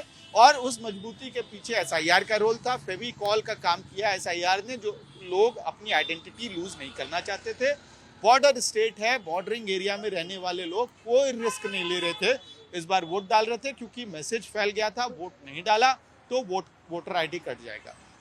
इसके साथ साथ दो बड़ी इंटरेस्टिंग चीजें मुझे पहले चरण में देखने को मिली। एक ये कि महिला वोटर्स नॉर्थ बंगाल में जो बीजेपी का गढ़ है, ये बात मैं स्पष्ट कर देता हूँ, कूच बिहार और आपका जो टी गार्डन का इलाका है यहाँ पे, और अलीपुरद्वार एक इलाका है जहाँ पे ट्राइबल वोटर्स बड़ी संख्या में पाए जाते हैं, ये सब भारतीय जनता पार्टी का गढ़ है। पिछले बार जो 70-77 सीटें बीजेपी ने जीती थी उसमें आधी सीटें तो नॉर्थ बंगाल से आई थी। वहाँ पे महिला वोटर्स मुझे जो महिला सेफ्टी का मामला है उसके बारे में बात करते हुए दिखाई दी, खासतौर पे यंग वोटर्स। और आरजी कौर की घटना जो कलकत्ता में हुई, अभया की घटना जो हुई, उसको लेके चिंता थी महिलाओं के अंदर में, और वो कह रही थी कि देखिए महिला सेफ्टी हमारे लिए कंसर्न है। भत्ते के बारे में उनका जरूर कहना था कि हाँ लक्ष्मी भंडार का पैसा मिल रहा है, बेरोक टोक मिल रहा है, खाते में आता है, कोई 1500 पाता है, कोई 1700 पाता है, लेकिन फिर वही था कि रोजगार चाहिए, अपने को नौकरी चाहिए और उन्नयन की अपॉर्चुनिटी यानी कि प्रोग्रेस की अपॉर्चुनिटी चाहिए, और स्वास्थ्य व्यवस्था बेहतर हो। ये सारी चीज़ें उनको सता रही थी। कह रही थी भत्ता मत दो, हमारे बच्चों के लिए नौकरियां जनरेट करो। तो महिला वोटर्स नॉर्थ बंगाल में जो बात कह रही थी, और ये इंपॉर्टेंट इस लिहाज से कि ममता बनर्जी का एक बहुत बड़ा वोट बैंक महिलाओं का वोट बैंक है। और अगर नॉर्थ बंगाल में, हालांकि जैसा कि मैं कह रहा था कि वो बीजेपी का फोर्ट्रेस वाला इलाका है, वहां महिलाएं कह रही थी, तो एक चिंता की थोड़ी बहुत लकीर तो तृणमूल कांग्रेस के लिए वहां से बनती है। पुलिस वालों से भी मैं बात कर रहा था जहां मौका लग रहा था। एक अपर कास्ट पुलिस ऑफिसर मुझे मिले और बड़ी इधर उधर की बात करते करते वो ये बात कह गए जो मेरे जहन में रह जाता है, और मैं देखूंगा जिस दिन काउंटिंग होगा कि क्या उनकी बात का असर रिफ्लेक्शन पोस्टल बैलेट पर भी दिख रहा है। कहा कि देखिए 15 साल के राज में बोर हो गए, अब इससे ज्यादा तो कह नहीं सकते थे, वर्दी में थे, ड्यूटी पे थे। और ये भी कहानी बता रहे थे कि कैसे हिंसा वाली बात पे वैसे कि कैसे लोकसभा चुनाव के दौरान उनकी ड्यूटी जिस कॉन्स्टिट्यूएंसी में लगी थी वो अकेले ऑफिसर थे अपनी गाड़ी में, और उनके साथ एक सिविल ड्रेस में ड्राइवर था, और उनको हिंसा रोकने के लिए भेजा जाता था। तो उस बात से बड़े बता रहे थे कि कैसे कितना मुश्किल होता था पहले। इस बार सीईसी ने, ज्ञानेश कुमार जी और इलेक्शन कमीशन ने जो व्यवस्था की है उसकी वजह से उनके साथ पैरा फोर्सेस का एक पूरा गाड़ी चल रहा था, तो कॉन्फिडेंस अलग होता है। वैसी स्थिति में वो कह रहे थे कि देखिए 15 साल में हम लोग भी अब थोड़ा देख रहे हैं कि बोर्डम हो गया है, नई सरकार आएगी तो हिंसा बढ़ेगी। ये भी वो डर जता रहे थे कि पहले 6 महीने में हिंसा होगी, बीजेपी तृणमूल के बीच संघर्ष हो सकता है, लेकिन फिर सब शांत हो जाएगा, ये उन्हें उम्मीद थी। तो बड़ा टेक अवे मुझे लगा कि एक तो महिलाओं का, और क्या ये जो पुलिस ऑफिसर मुझे मिले, अपर कास्ट पुलिस ऑफिसर थे, ड्यूटी लगी हुई थी चुनाव में, अगर उनकी मेंटालिटी बाकी सरकारी कर्मचारियों में भी रिफ्लेक्ट होती है तो पोस्टल बैलेट के नंबर्स में फिर हमको हो सकता है कि उस दिन कुछ अलग तरह का सरप्राइज देखने को मिले। एक इंटरेस्टिंग इनविटेशन अमित जो गया है waste Bengal chief minister Mamata Banerjee की तरफ से, वो गया है आम आदमी पार्टी चीफ अरविंद केजरीवाल को। उन्होंने अरविंद केजरीवाल को इनवाइट किया कि आप बंगाल आएँ, आप यहाँ पे प्रचार करें। तो बॉनहोमी जो है वो दिख रही है। तो एक तरफ तो इनविटेशन एक्सटेंड हो रहा है और दूसरी तरफ राहुल गांधी जो है कांग्रेस के, वो सीधा निशाना साध रहे हैं ममता बनर्जी पर। तो आखिरकार विपक्ष की पॉलिटिक्स में चल क्या रहा है? देखिए, अरविंद केजरीवाल तमिलनाडु जा रहे हैं कि बंगाल आ रहे हैं, इससे ज़्यादा तो मुझे लगता है कि आज मेरे साथ ही वो हालात बन गए कि मैं कभी सुबह उठ के प्रधानमंत्री नरेंद्र मोदी की रैली में था, और इतनी ह्यूमिडिटी है बंगाल में कि आपकी जान निकल जाती है कसम से। इतनी ज़्यादा ह्यूमिडिटी यहाँ पे है, कवरेज करना बहुत ही मुश्किल रहता है। तो कभी मैं तृणमूल कांग्रेस के नेताओं से मिल रहा था, और इस बीच आम आदमी पार्टी की कुछ घटनाक्रम ऐसी हो गई कि मैं सुबह से लेकर शाम तक, अभी देर रात तक बस रिकॉर्ड ही कर रहा हूँ, लाइव ही कर रहा हूँ, ऐसे हालात बन गए। तो अब खैर अरविंद केजरीवाल बंगाल आएंगे ममता बनर्जी के लिए कैंपेन करने के लिए। ये इंडिया गठबंधन के लिए भी बड़ी अजीब स्थिति है कि राहुल गांधी जो वोटिंग का दिन था पहले चरण का, उस दिन सुबह सुबह तृणमूल कांग्रेस के खिलाफ एक वीडियो डाल देते हैं, बीजेपी उसका इस्तेमाल करती है। अरविंद केजरीवाल तमिलनाडु जाके डीएमके को और एमके स्टालिन को मजबूत करने के लिए चुनाव प्रचार करते हैं। उनका मानना है कि जो भी बीजेपी को नुकसान पहुंचा सकता है उसकी मदद की जाए, और उसी सबके सिलसिले में अरविंद केजरीवाल जो आम आदमी पार्टी के मुखिया हैं वो बंगाल में चुनाव प्रचार करते हुए दिखाई देंगे। 26 तारीख को बंगाल में चुनाव प्रचार करेंगे, कलकत्ता में करेंगे जहां तक मुझे समझाया गया है, और 27 तारीख को भी थोड़ी देर उनकी मौजूदगी यहाँ बंगाल में रहेगी। तो हो सकता है उस दिन कोई साझा प्रेस कॉन्फ्रेंस करे या एक प्रोग्राम उस दिन के लिए तय किया जा रहा है। लेकिन फिलहाल अरविंद केजरीवाल के लिए मुझे लगता है कि दिल्ली में ज़्यादा मुश्किलें बनी हुई हैं, जहाँ पे जब हम बंगाल के खेला होने का रजिस्ट्री बना रहे थे उस वक्त दिल्ली में ज़्यादा बड़ा खेला हो गया, जिसकी वजह से मैं यहाँ लगातार लाइव पे जुड़ा रहा। तो बहरहाल अपने दर्शकों को हम लोग अपनी भाषा में बताते, क्योंकि हमेशा अंकित जो हैं वो थंबनेल ढूंढते रहते हैं, तो आज उनको थंबनेल ढूंढने में मुश्किल नहीं होगी। हुआ क्या है आप देखिए, दिल्ली में जो आम आदमी पार्टी के सांसद 7 सांसद राज्यसभा के बीजेपी ज्वाइन कर गए हैं, उसका सार समझिए आप। बीजेपी अरविंद केजरीवाल का अमित शाह चुरा कर ली गई, यही हुआ है, या अरविंद केजरीवाल के अमित शाह बीजेपी में शामिल हो गए। संदीप पाठक की बात कर रहा हूं मैं। पहले भी जब भी चर्चा हुई है, हम लोग रिपोर्टर्स ऑफ एयर में हमने बताया कि कैसे संदीप पाठक पंजाब में जो आम आदमी पार्टी की बड़ी जीत थी उसके रणनीतिकार थे, अहम हिस्सा थे, और उनके स्ट्रैटेजी की, उनके सर्वे टेक्निक की कायल कई सारी पार्टियां हैं। और आज भी जब वो बीजेपी ज्वाइन कर चुके हैं तब भी मैं कह सकता हूं कि वो आइडियोलॉजिकल स्तर पे बहुत ज़्यादा सहज वहाँ होंगे या नहीं, ये इसका भरोसा मुझे नहीं है, जितनी मेरी उनसे बातचीत रही है पिछले कुछ सालों में। और इसका छोटा उदाहरण ये है कि जब अरविंद केजरीवाल जेल में थे तो हरियाणा में कांग्रेस से कौन डील करेगा, क्या स्ट्रैटेजी होगी, क्या बार्गेन टर्म्स होंगे, राघव चड्ढा डील कर रहे थे, वो रिपोर्ट करते थे संदीप पाठक को। और अब राघव जब लेके गए तो राघव तो खुद जाएंगे, ये सबको पता ही था, इस पर सारी चर्चाएं हो ही चुकी थी। लेकिन इसके अलावा बाकी लोग जो गए हैं, चाहे अशोक मित्तल, उनके यहाँ ईडी की रेड हुई थी, विक्रमजीत साहनी एक बिजनेसमैन है, उनकी अपनी मजबूरियां हो सकती हैं, हो सकता है सत्ता पक्ष के साथ रहना ज़्यादा सहज होता है, या उनकी अपनी एक लंबी राजनीतिक तैयारी हो। स्वाति मालीवाल रिबेल थी। इन 7 के 7 नाम में सबसे ज़्यादा झटका आम आदमी पार्टी के शीर्ष नेतृत्व को संदीप पाठक के नाम से लगा।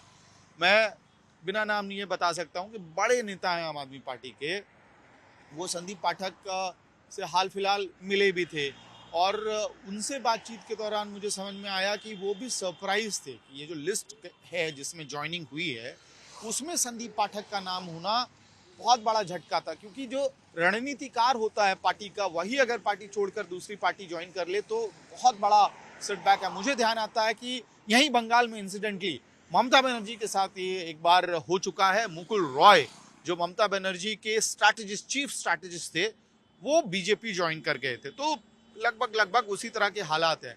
हालांकि इस वाले मामले में एक बात मैं अपने दर्शकों को, हम लोग रिपोर्टर्स ऑफ एयर में ये बात अपने दर्शकों को बता देते हैं कि बीते 1 साल से संदीप पाठक और आम आदमी पार्टी के बीच में दूरियां लगातार बढ़ती जा रही थी। संदीप पाठक जो सिस्टम था, नए सिस्टम में सेट नहीं हो पा रहे थे, ये बात भी कई बार नेता कहते थे।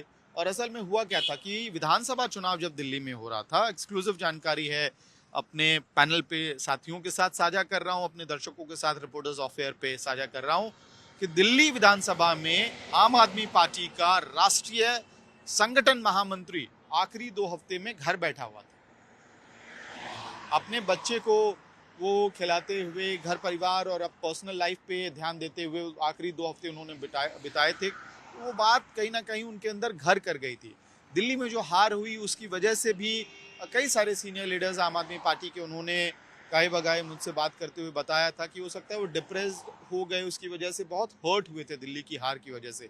लेकिन जब संगठन रीजिग हुआ ना, तो मनीष सिसोदिया पंजाब भेजे गए, सतेंद्र जैन पंजाब भेजे गए, गोपाल राय दुर्गेश पाठक गुजरात भेजे गए, आतिशी गोवा भेजी गई। संदीप पाठक को एक नॉन इम्पॉर्टेंट स्टेट छत्तीसगढ़ दिया गया। वो छत्तीसगढ़ जाते थे, आते थे, वो सारी बातें अपनी जगह पे रखी हुई थी। लेकिन अहम बात क्या है इसमें, जहाँ तक मुझे मेरे रिलायबल सोर्सेज ने और जो पार्टी के सिस्टम को अंदर से समझते हैं उन लोगों ने बताया है कि संदीप पाठक की इच्छा थी कि वो पंजाब जाएं और आम आदमी पार्टी उन्हें पंजाब भेज नहीं सकती थी, क्योंकि वहां एक अलग टीम तैयार की जा रही थी जो नए सिरे से नए तरीके से काम करे। और जो लोग भी वर्किंग स्टाइल से, संदीप पाठक के वर्किंग स्टाइल से खुश नहीं रहे थे पंजाब में, क्योंकि बहुत स्ट्रिक्ट एडमिनिस्ट्रेटर हैं, छड़ी की नोक पे जो उन्होंने दे दिया आपको टारगेट, उसको पूरा करना है। और नंबर्स के बहुत मतलब आप कह सकते हैं सटीक जानकार हैं, तो उस मामले में नंबर्स पे दाएं बाएं वो बर्दाश्त नहीं करते थे। तो नए सिरे से संगठन को मजबूत करने की कोशिश हो रही थी। लगा कि संदीप पाठक उसमें फिट नहीं होंगे, उन्हें गुजरात जाने के लिए भी कहा गया। मुझे शीर्ष काफ़ी टॉप सोर्सेज ने कंफर्म किया था, गुजरात जाना नहीं चाहते थे, गोवा जाने की उनकी इच्छा नहीं थी। तो कुल मिला के बीते एक साल में वो दूरियां बढ़ती गई और उन्हें 5 फिरोज शाह रोड जो पता हुआ करता था अरविंद केजरीवाल का, वहां जाने का जो एक्सेस कार्ड था उसमें कई बैरियर्स आते हुए दिखाई दिए। तो कुल मिला के ये कहानी हुई है। और हुआ तो ये भी है कि एक बहुत बड़े नेता हैं आम आदमी पार्टी के, उनसे मिलने के लिए कल ये जो 7 सांसद ज्वाइन किए हैं, इनमें से एक सांसद मिलने भी गए थे कल देर शाम। लेकिन तब तक ये नहीं पता था कि उनमें जो मिलने गए हैं बड़े नेता से आम आदमी पार्टी के, असल में वो भी उस लिस्ट में शामिल हैं जो बीजेपी ज्वाइन कर सकता है 24 घंटे बाद। तो पार्टी को तो झटका लगा, लेकिन अरविंद केजरीवाल को ये पूरी तस्वीर साफ हो गई थी, ये मैं पूरे यकीन से आपको बता सकता हूँ। और यही वजह है, इसका प्रूफ रिपोर्टर्स ऑफ एयर पे अपने दर्शकों के लिए, कि तकरीबन आप अगर अरविंद केजरीवाल के टाइमलाइन पे जाएंगे ट्विटर पे, एक्स पे, 12:25 पे आज उन्होंने 12:25 पे शुक्रवार को उन्होंने पोस्ट किया था कि मैंने अपना आवास बदलकर आम आदमी पार्टी के मुखिया के तौर पर जो आवास मुझे मिला है वहाँ मैं परिवार के साथ शिफ्ट हो गया हूँ। इस जानकारी की बहुत ज़्यादा कोई ज़रूरत नहीं थी, क्योंकि आमतौर पर सूत्रों के हवाले से इधर उधर से खबरें आती हैं। वो जो पोस्ट था वो इस लिहाज से किया गया था कि जब ये बम फटेगा तो पहले से बता रहे लोगों को बता दिया गया है अरविंद केजरीवाल द्वारा कि कम से कम उन्होंने अपना घर का पता बदल लिया है। हेडक्वार्टर्स आम आदमी पार्टी का पीछे एक पंडित रविशंकर शुक्ला लेन में है और पार्टी के मुखिया नए पते पर रहते हैं। अब टाइम है कि हम एक छोटा सा ब्रेक लें। छोटे से ब्रेक के बाद हम वापस आएंगे, आपको और बहुत सारे किस्से कहानियां सुनाएंगे और वेस्ट बंगाल से अलग अलग राज्यों में भी जाएंगे। ये सब चीजें हम आपको बताएंगे छोटे से ब्रेक के बाद। रेरा की छड़ी कहाँ तक काम करती है? हमें पावर्स तो दीजिए, हमें पावर्स तो दीजिए। बायर्स को ना फेवर करके आप सेलर्स को फेवर करते हैं। कोर्ट ने पूरी तरीके से खारिज कर दिया है, आपका कोई औचित्य नहीं है, आप प्लीज जाइए, टाटा। देखिए, रेरा ऑर्डर्स के इम्प्लीमेंटेशन में सबसे बड़ा चैलेंज तो यही है कि हमारे पास सिविल कोर्ट की पावर्स नहीं है, मतलब हाथ कटे हुए हैं। ब्रोशर पढ़ते हैं ना, मैनुअल पढ़ते हैं ना, फीचर्स क्या हैं। Why don't you read the booklet given to you for your home.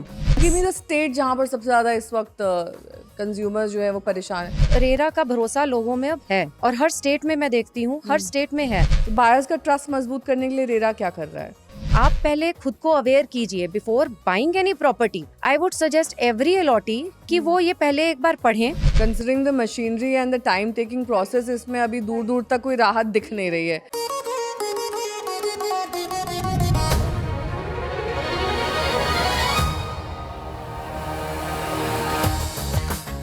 नमस्कार, आप देख रहे हैं रिपोर्टर्स ऑफ एयर। हम ब्रेक के बाद वापस हाजिर हैं। देखिए, एक आंकड़ा जो हर किसी को याद रहेगा वो है हिस्टोरिक टर्नआउट जो इस बार वेस्ट बंगाल के फेज़ 1 में हुआ है। संजय जी, चौंकाने वाले आंकड़े हैं। कहीं ना कहीं चुनाव आयोग को लग रहा था कि सरपास तो होगा पिछली बार के हिसाब से, लेकिन इतना सरपास होगा इतना नहीं सोचा था। लेकिन मुझे लग रहा था कि ये होगा, क्योंकि आंकड़ों की बात भी देखें तो अब जहाँ जहाँ SIR के बाद चुनाव होंगे वहाँ वोटर टर्नआउट ऊपर जाएगा। क्योंकि पहले था कि 100 वोटर के नाम है लिस्ट में और उसमें से 60 वोट देने आ रहे हैं, तो 60% हो गया। अब वोटरों के नाम ही 80 हैं 80 में से 60 वोट देने जाएंगे तो परसेंटेज तो बढ़ जाएगा। डिनोमिनेटर ही घट गया। हाँ, चूंकि वो मरे हुए लोग, ट्रांसफर वाले लोग, ये सब सारे लोग कट गए हैं उसमें से। तो इलेक्शन कमीशन कहता है कि ये सबसे शुद्धतम वोटर लिस्ट है। अब ये तमिलनाडु में ही देखिए कि 2021 में 71.8% था पोलिंग, इस बार हो गया 85% 13, तो लगभग 12% का इजाफा है। और वहाँ पर लगभग 8 से 10% तो वोट कट ही चुके हैं उसमें से। बंगाल में भी देखिए 2021 के बात करें तो 84.6% पोलिंग हुई थी और इस बार 92.57% हो गया, यानी 10% से ज़्यादा का इजाफा है। तो ये अब 34 लाख तो ऐसे ही बता रहे हैं कि वो पड़े हुए हैं वहाँ पर ट्राइब्यूनल के पास, ट्राइब्यूनल वहाँ से डिसाइड करेगा। ट्राइब्यूनल ने उसमें से अभी पहले फेज़ में 134 नाम 139 नाम क्लियर किए हैं। सेकेंड फेज़ में भी बहुत ज़्यादा तीर मारने के चांसेस नहीं लग रहे हैं। और इसलिए मुझे लग रहा है कि अब जहाँ जहाँ भी इलेक्शन होंगे टर्नआउट बढ़िया होगा। बिहार में भी वही हुआ था। एसआईआर के बाद अगर परसेंटेज देखोगे इंक्रीज तो हुई थी, क्योंकि अब इन तिलों में तेल उतना ही है, बस जो भूसी टाइप के तिल थे वो निकाल दिए गए हैं और तिल का वजन कम हो गया, तेल उतना ही निकलेगा। लेकिन आप अगर टर्नआउट डिस्ट्रिक्ट वाइज देखोगे तो जैसे कहा जा रहा है मुर्शिदाबाद, उत्तर दिनाजपुर, मालदा, ये वो इलाके जब से बहुत ज़्यादा डिलीशंस हुए हैं, तो वहाँ पे भी जो मुस्लिम डोमिनेटेड सीट से उसमें टर्नआउट बहुत 96%, तो क्लोज टू 100% लोग मतलब वोट डालने आए हैं। तो इसका दूसरा भी रीज़न है जो बहुत सारे लोग कह रहे हैं कि वो, और है भी, क्योंकि हम लोग देख ही रहे हैं कि दिल्ली में कोई मेड नहीं है, सब गायब है ना, सबको अब ऐप बेस्ड सिस्टम पे चलना पड़ रहा है। तो ये इसलिए भी है क्योंकि लोग वोट डालने गए हैं, सबको डर है कि इस बार वोट नहीं डालेंगे तो नाम कट जाएगा। और लोकली ऐश्वर्या सच है कि जो पंचायत वगैरह के लोग हैं ना, वो कह रहे हैं कि भैया देख लो, जो हम कह रहे हैं ना, इस बार पैसा दे के नहीं बुलाया गया। पिछले बार लोग कहते थे जो, और ये मैं ग्राउंड लेवल लोगों की बात कर रही हूँ, पंचायत के लेवल पे जो तृणमूल कांग्रेस के लोग कहते हैं हम लोग पैसे देते थे, लोग आते नहीं थे। इस बार पैसे देने की जरूरत नहीं पड़ी, लोग डर के मारे आए हैं क्योंकि हमने ये बताया नहीं पता भैया कि हम आपका जो भी डोल सिस्टम है, जो हर किसी का एक एक स्कीम के साथ नाम जुड़ा है परिवार का, तो स्कीम चला पाएंगे या नहीं अगर आपका नाम कट जाएगा। तो लोग खुद भी एफर्ट डाल के इस बार आए कि भैया नाम ना कट जाए। तो ये भी एक रीज़न है कि परसेंटेज जो बढ़ा है। ये बताइए जितेंद्र जी, हमने बात करी जो हो चुका है जी, अब आप ये बताइए अपनी तेज निगाहों से जो आपने भांपा है, आगे क्या होगा? क्योंकि देखिए अब जो इलाके हैं वो इलाके हैं जो बॉर्डर के करीब वाले इलाके हैं, तो वहाँ पे हमेशा एक तो वायलेंस बहुत ज़्यादा, एक डर जो रहता है, तो सिक्योरिटी फोर्सेस बहुत ज़्यादा लगाई गई हैं। और हिस्टोरिकली जो देखा गया है उससे आपको इस बार चेंज क्या लगता है? देखिए चेंज तो की शुरुआत पहले चरण से ही हो गई थी। पहली बार हमने ये देखा है कि इलेक्शन कमीशन चुनाव कंडक्ट कराता है, लेकिन आदेश पर पैरामिलिट्री फोर्स और तमाम फोर्सेस वहाँ पर रहती। लेकिन पहली बार ऐसा हुआ है कि सभी पैरामिलिट्री फोर्सेस के डीजी एक बड़ी कॉन्फ्रेंस वहाँ पर साल्ट लेक सिटी में करते हैं और सभी अधिकारियों को बुलाया जाता है। ऐसा पहले कभी नहीं हुआ है कि डीजी जा कर के वहाँ पर कैंप कर रहे हों पैरामिलिट्री फोर्सेस के और वहाँ रुक रहे हों। ये इस बार इसलिए हो रहा है क्योंकि इलेक्शन कमीशन ने साफ कर दिया था कि पूरी तरीके से स्वतंत्र और निष्पक्ष चुनाव होंगे और कोई भी दखलंदाजी नहीं होगी। क्योंकि पश्चिम बंगाल में हमेशा ये देखा जाता था कि चुनाव के टाइम में बम बारूद, हिंसा और ये बहुत ज़्यादा होती थी। 2021 के आंकड़े यही बताते हैं, NHRC का आंकड़ा है जिसमें तमाम चीज़ें। लेकिन इस बार जो है वो पहले फेज़ में देखने को नहीं मिली। दूसरे फेज़ के लिए भी कुछ इसी तरीके की तैयारी 142 सीटों के लिए किया गया है और इलेक्शन कमीशन ने सिक्योरिटी फोर्सेस को लगाया हुआ है। ये वो इलाके हैं जहां पर मैं खुद घूम करके आया हूं, जो 24 परगना है, चाहे उत्तरी 24 परगना हो या दक्षिणी 24 परगना, इन तमाम इलाकों में सुंदरबन का जो इलाका है जो कि भारत बांग्लादेश बॉर्डर से जुड़ता है, यहाँ इलेक्शन कंडक्ट कराना भी मुश्किल होता क्योंकि कई ऐसे इलाके हैं जहाँ पर दलदली इलाका है, जहाँ पर जाना मुश्किल होता है। लेकिन उसके लिए भी इलेक्शन कमीशन ने पूरी तैयारी की है। सिक्योरिटी फोर्सेस को बॉर्डर पर अलर्ट किया गया है, BSF को खास तौर से, क्योंकि इस इलाके में फेंसिंग नहीं है, जिसकी बात इन इलाकों में की जाती गृह मंत्री के द्वारा कि ज़मीन जो है पश्चिम बंगाल के द्वारा, और नदियों का इलाका है तो यहाँ पर काफ़ी दिक्कत होती फेंसिंग बनाने। तो ये तमाम चीज़ें हैं, यहाँ पर तैयारी वैसे ही की गई है। ये कहा जा रहा है कि ओवरऑल जो चुनाव के लिए 2.5 लाख से ज़्यादा पैरामिलिट्री फोर्सेस और पहली बार मार्क्समैन व्हीकल जो बख्तरबंद गाड़ियाँ सीआरपीएफ की होती हैं, जो कि हमने उसको देखा है कि वो ज़्यादातर वायलेंस वाले एरिया में, चाहे वो जम्मू कश्मीर हो, मणिपुर में हमने वैसी गाड़ियाँ देखी थी, लेकिन इस बार चुनाव के टाइम में मार्क्समैन व्हीकल लगाई गई 200 के आसपास।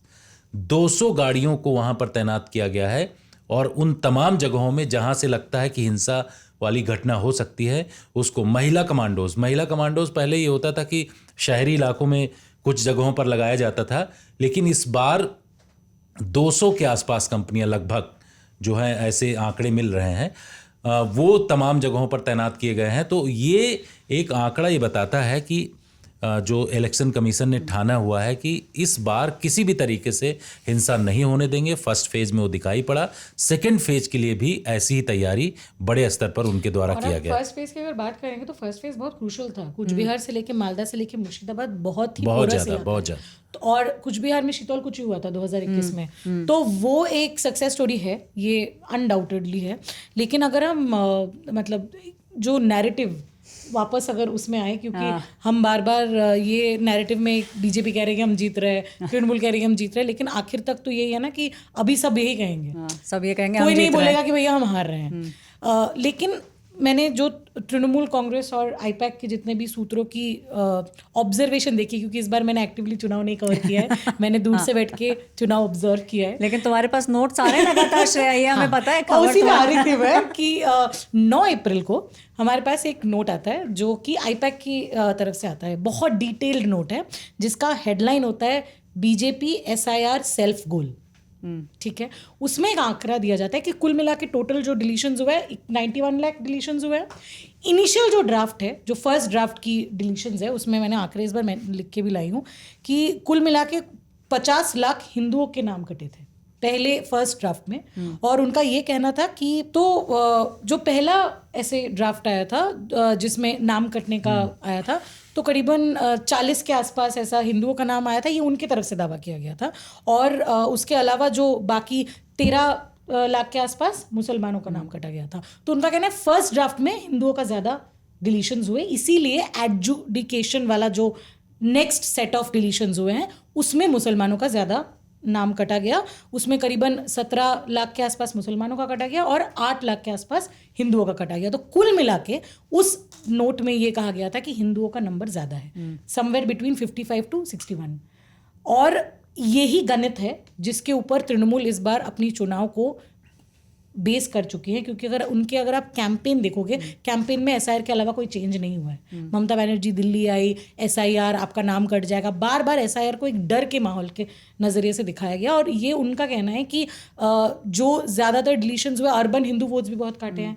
मथुआ कम्युनिटी, नदिया जो कि बीजेपी का स्ट्रॉन्ग होल्ड है, वहाँ से भी वोट बहुत ज़्यादा कटा है। तो ये गणित अगर तृणमूल ने सही बिठाया तो तृणमूल वोट जीत रही है, और अगर ये गणित बीजेपी ने सही बिठाया तो बीजेपी वोट जीत रही है। लेकिन ये मेरे को पता रिसेंटली चला है कि बीजेपी के भीतर खाने में भी ये एक्सेप्ट किया गया है कि करीबन 60 लाख के आसपास हिंदुओं का नाम कटा गया और उनको ऐड कर लिया जाएगा। ये सच है कि बीजेपी कहीं ना कहीं, क्योंकि देखिए बीजेपी के बहुत सारे नेता जो हैं वो पिछले 6 महीने से कैंप कर रहे हैं वेस्ट बंगाल में। और मैं आपको बताती हूँ कि उनकी जो तैयारी होती है वो कैसे होती है। ये मानिए एक टेबल है, इस टेबल पे, और ये मीटिंग्स जो है आपने कई विजुअल्स भी देखे होंगे कि देर रात को बीजेपी की मीटिंग्स चल रही हैं। तो स्पेशली वेस्ट बंगाल जैसी जगह जहाँ पे उनको जीतना ही है, तो टेबल पे ना पूरा मैप खोला जाता है। 294 सीट्स हैं, तो वो 294 सीट्स पूरी आपको टेबल पे बिछी हुई मिलती हैं। उसमें कलर कोडिंग वगैरह होती है कि भाई ये इस मार्जिन से जीते थे, इससे हारे थे।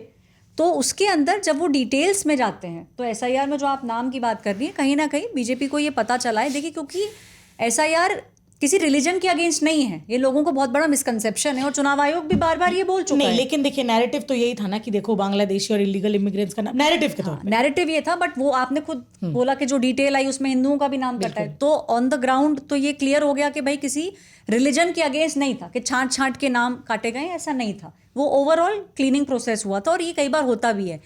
आप कहीं पहले रहते होंगे, वहाँ से शायद आपने नाम नहीं कटवाया, आप नई जगह आ गए, आपने नाम ऐड कर दिया।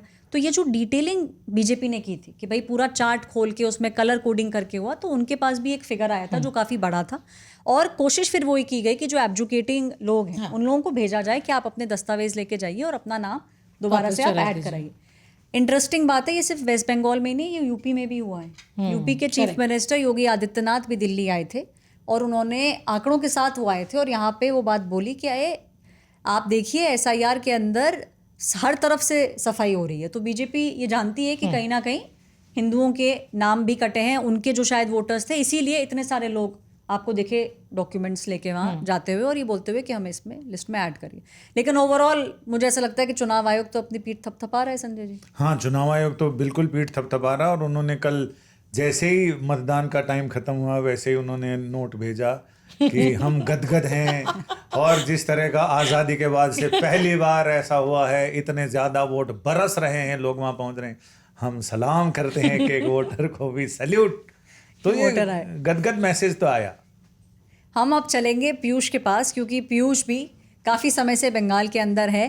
पीयूष काफ़ी सारी प्रेस कॉन्फ्रेंसेस भी बहुत इंपॉर्टेंट अटेंड कर चुके हैं। पीयूष, सबसे पहले तो बात ये कि इस समय लोगों को समझ नहीं आ रहा है कि आखिरकार जीत कौन रहा है। ये बहुत बड़ा सवाल है, मिलियन तो नहीं $1 बिलियन क्वेश्चन इस समय बन चुका है, क्योंकि TMC भी पीठ थपथपा रही है कि हमने अच्छा काम किया। बीजेपी को भी लग रहा है कि इस बार आप देखिए जो आंकड़े हैं वो चौंकाने वाले होंगे, रिजल्ट चौंकाने वाला होगा। तो ग्राउंड पे रियलिटी क्या है? हेलो ऐश्वर्या, जितेंद्र सर, राहुल, फिर से आप लोगों के साथ जुड़कर बहुत अच्छा लग रहा है। और आपको याद होगा कि पिछले से पिछली बार जब हम लोग ये पॉडकास्ट रिकॉर्ड कर रहे थे तो उस वक्त भी मैं दिल्ली में नहीं था, मैं असम से आप लोगों के साथ जुड़ा था। लेकिन इस बार हमारी बातचीत जो है वो बंगाल से हो रही है, और बंगाल का चुनाव, इन सभी राज्यों के चुनाव हो रहे हैं, उन सभी चुनावों में सबसे इंटरेस्टिंग है, नेक टू नेक फाइट है।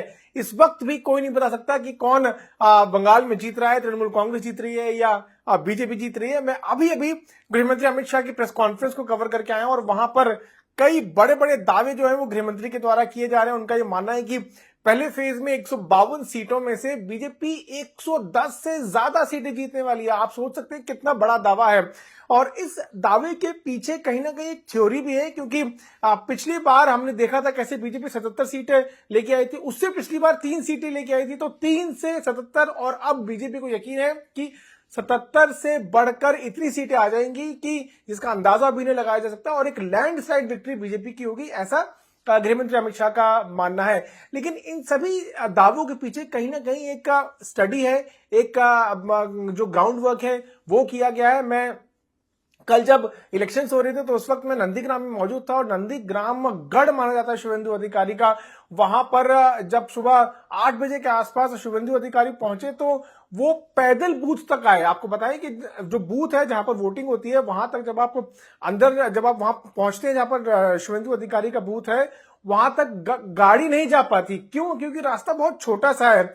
मेन रोड हाईवे के बाद एक पतली सी गली है, और लगभग 2 से 2.5 किलोमीटर के बाद वो बूथ आता है। और वो 2 से 2.5 किलोमीटर मुझे लगता है कि मेरे विधानसभा चुनाव कवरेज का सबसे प्यारा, सुनहरा और बहुत खूबसूरत रास्ता था, क्योंकि जब हाईवे से उतर के जब मैं चलने लगा तो दोनों तरफ मुझको बहुत शानदार खूबसूरत घर जो बंगाल के कल्चर को बताते हैं वो सब दिखे। अलग अलग तरह की पेंटिंग्स घरों के बाहर हो रखी थी, और साथ में हर घर के साथ में एक तालाब, एक मछली का जो कल्चर है बंगाल के अंदर, मछली चावल का, वो हर जगह दिख रहा था। और उस तालाब में से फ्रेश मछलियां निकाल के लोग खाते हैं। तो आप सोचिए कि कितना खूबसूरत उनके लिए जीवन है, और इतनी साफ वातावरण, जंगल के बीच में से वो गली होती हुई बूथ की तरफ जा रही थी। तो आप अंदाजा लगा सकते हैं कि कितनी कैसा मौसम है, कैसे लोग वहां पर जीवन यापन कर रहे हैं। तो शुभेंदु अधिकारी भी जब पहुंचे तो वो बाहर हाईवे पर उनकी गाड़ी रुक गई, क्योंकि गाड़ी अंदर नहीं आ सकती थी। वहां से वो आए ई-रिक्शा पर बैठकर, ई-रिक्शा पतली गलियों में चल पाता है, तो वहां से वो ई-रिक्शा में बैठकर आए। और जब हम लोगों ने उनको देखा तो हमने देखा कि कम से कम 2 से 3 ई-रिक्शा वहां पर पहुंचे। शुभेंदु अधिकारी आगे बैठे थे ई-रिक्शा में, उनके साथ एक सुरक्षाकर्मी, और बाकी जो पीछे ई-रिक्शा थे उसमें कुछ सुरक्षाकर्मी और कुछ समर्थक शुभेंदु अधिकारी के थे, वो उनके साथ बैठे हुए थे। धीरे धीरे जब वो पहुंचे बूथ तक तो एकदम भीड़ बहुत ज्यादा हो गई। सभी कैमरे जो है वो शुभेंदु अधिकारी के ऊपर फोकस हो गए। वो अंदर गए, उन्होंने वोट डाला। वोट डालने के बाद वो वापस निकले, और जब वापस निकल के वो वापस हाईवे की तरफ जा रहे थे तो साथ में बने एक घर से महिला को मैंने देखा, वो ऊपर से पहले उन्होंने आवाज लगाया, दादा दादा दादा, शुभेंदु अधिकारी को बोला, और शुभेंदु अधिकारी ने उनकी तरफ देखा।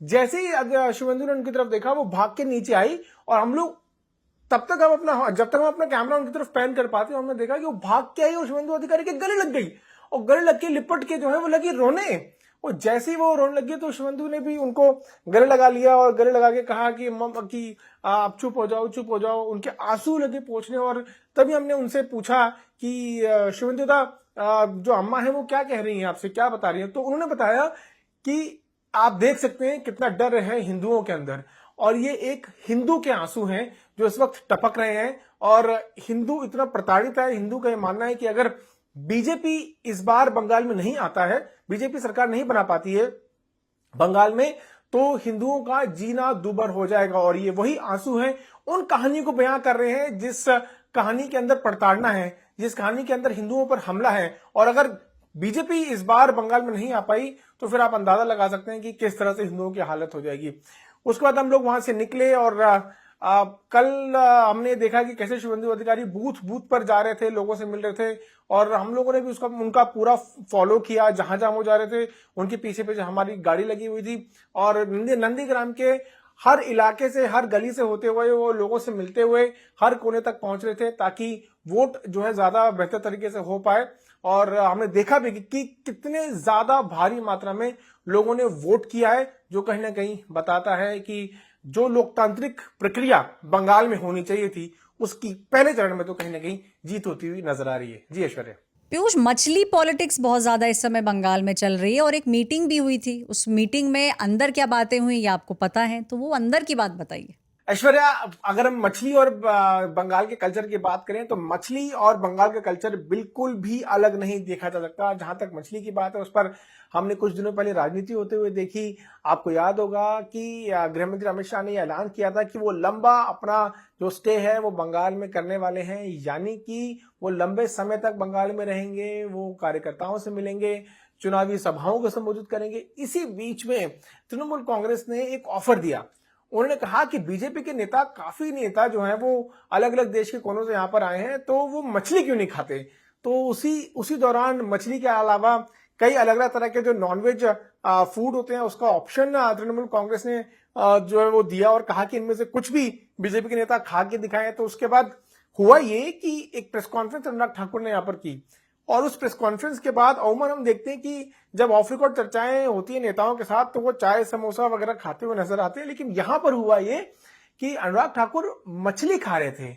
और जब मछली खा रहे थे तो उस वक्त वहां पर लोगों ने उनसे पूछा कि सर आप मछली खा रहे हैं, तो उन्होंने कहा कि जिसको जो खाना है वो खाए, खाने को लेकर किसी भी तरह का कोई परहेज नहीं होना चाहिए, पहनावे को लेकर कोई परहेज नहीं होना चाहिए, और हम तो वो पार्टी है जो सबको साथ लेकर चलती है।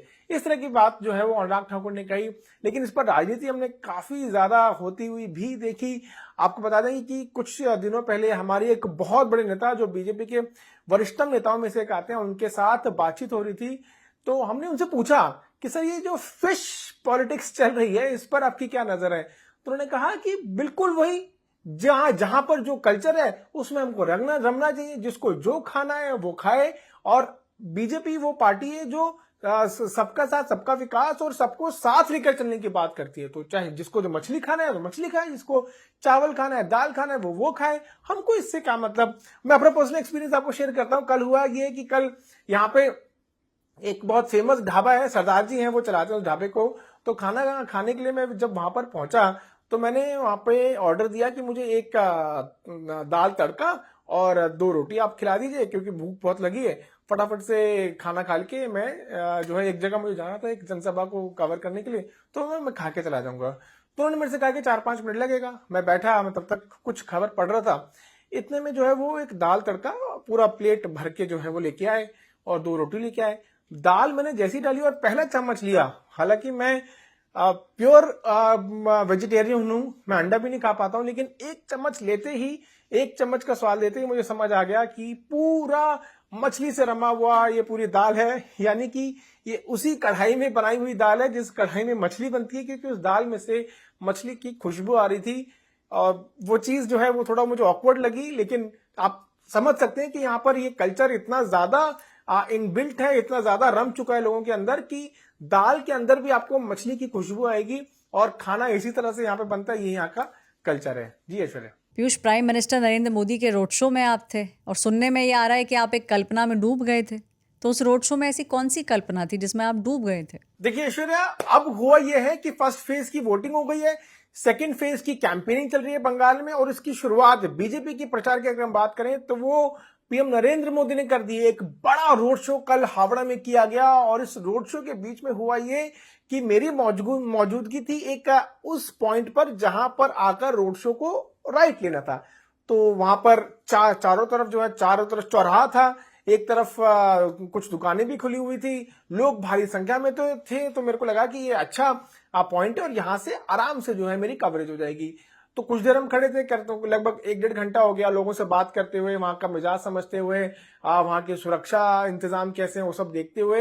एकदम से मेरी नजर जो है मेरे साथ में, मतलब जहां मैं खड़ा था वहां से महज 100 मीटर की दूरी पर एक दुकान थी, और उस दुकान का नाम था यादव भुजिया भंडार। अब हुआ ये कि हमने कुछ दिन पहले वो देखी थी तस्वीरें जब प्रधानमंत्री झालमुरी खाने गए थे, तो यादव भुजिया भंडार की दुकान खुली हुई देखकर मुझे लगा कि सामने से प्रधानमंत्री को आना है, और जब वो आएंगे तो उनकी नजर के ठीक सामने ये भुजिया भंडार होगा, और दुकान खुली हुई है। ना सिर्फ एक दुकान खुली थी बल्कि उसके साथ साथ एक मेडिसिन की शॉप भी खुली हुई थी और एक परचून की दुकान भी खुली हुई थी। तो जब मैंने देखा कि जब प्रधानमंत्री सामने से चलते हुए आएंगे और उनकी नजर उस भुजिया भंडार पर पड़ेगी, तो हो सकता है कि वो भुजिया खा ले, हो सकता है कि वो उतर जाए, वो आए और भुजिया खाएं। और एक रिपोर्टर के लिए ऐसे लाइव इवेंट्स कवर करना लाइव एक बहुत बड़ी अपॉर्चुनिटी होती है, और मैं उसी जगह पर खड़ा था और मेरे अलावा कोई और वहां पर चैनल नहीं था। यानी अगर वो होती कवरेज तो आज तक पर लाइव होती। मन में ये उम्मीद थी कि शायद प्रधानमंत्री आएंगे यहाँ से, सामने से वो उतरेंगे और सीधा जाके भुजिया भंडार से भुजिया लेकर खाएंगे। और चुनाव प्रचार में ये सब हल्के फुल्के जो मोमेंट्स होते हैं ना, उनका एक अलग ही मजा होता है और उसका एक अलग ही ट्रैक्शन मिलता है। तो हुआ ये कि जैसे ही प्रधानमंत्री का रोड शो वहां पर आया, ठीक 100 मीटर पहले मैंने देखा कि प्रधानमंत्री अपने ट्रक से नीचे उतर रहे हैं, और नीचे उतर कर वो लगे पैदल यात्रा करने, यानी पद यात्रा उनकी शुरू हो गई।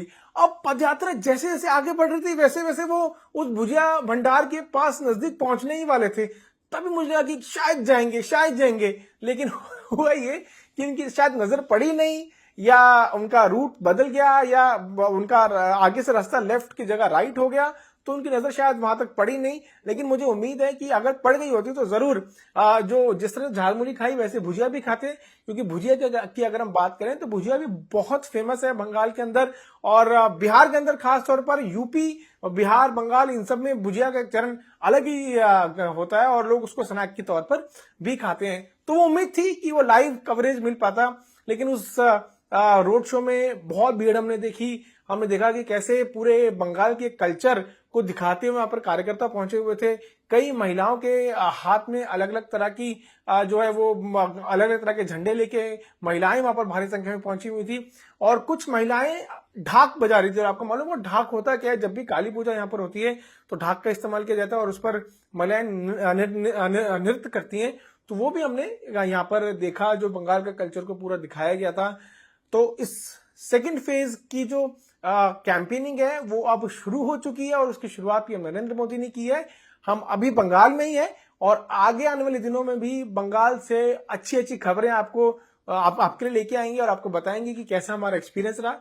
और क्योंकि ये बड़ा चुनाव है, पहले फेज में तो बीजेपी का दावा है कि 152 सीटों में से 110 सीटें बीजेपी लेके आएगी। अब दूसरे फेज में कैसी वोटिंग होती है, कैसा नतीजा आता है, वो जल्द आपको पता चलेगा। Thank you very much Piyush, आपने हमें ये सारी डिटेल्स दी। मैं आपको बताना चाहती हूँ कि मौसमी, पीयूष और अमित ये लोग फेज़ 2 के लिए भी बंगाल में ही रहेंगे, और हमें अगले पॉडकास्ट में ये लोग अंदर खाने जो इन्होंने देखा वो सब चीज़ें बताएंगे, और कहीं ना कहीं हमें ये भी बताएंगे कि आखिरकार ग्राउंड पे जिस तरीके का शोर है या शोर नहीं है, उसके जो रीजंस थे वो पीयूष हमें अगली बार जो पॉडकास्ट होगा उसके अंदर बताएंगे। इस बार के लिए थैंक यू पीयूष। एक चीज़ और जो देखने को मिली, शायद जैसे तुम भी कह रही थी कि एक नैरेटिव बहुत ज़्यादा था इस बार कि भाई इलीगल माइग्रेंट्स जो आ गए हैं और बांग्लादेशीज को लेके बहुत ज़्यादा इस बार चर्चा रही। तो एक चीज़ जो देखने की है वो डेमोग्राफिक चेंज है जो बहुत विजिबल है। मैं कुछ कॉन्स्टिट्यूंसीज़ में गई थी जो महज 4 किलोमीटर 5 किलोमीटर बांग्लादेश से दूर थी, तो वहाँ पे डेमोग्राफिक चेंज जो वहाँ के खुद के लोग हैं, जो पुराने लोग हैं, उन लोगों का कहना है कि आज से 30 साल पहले ऐसा नहीं था,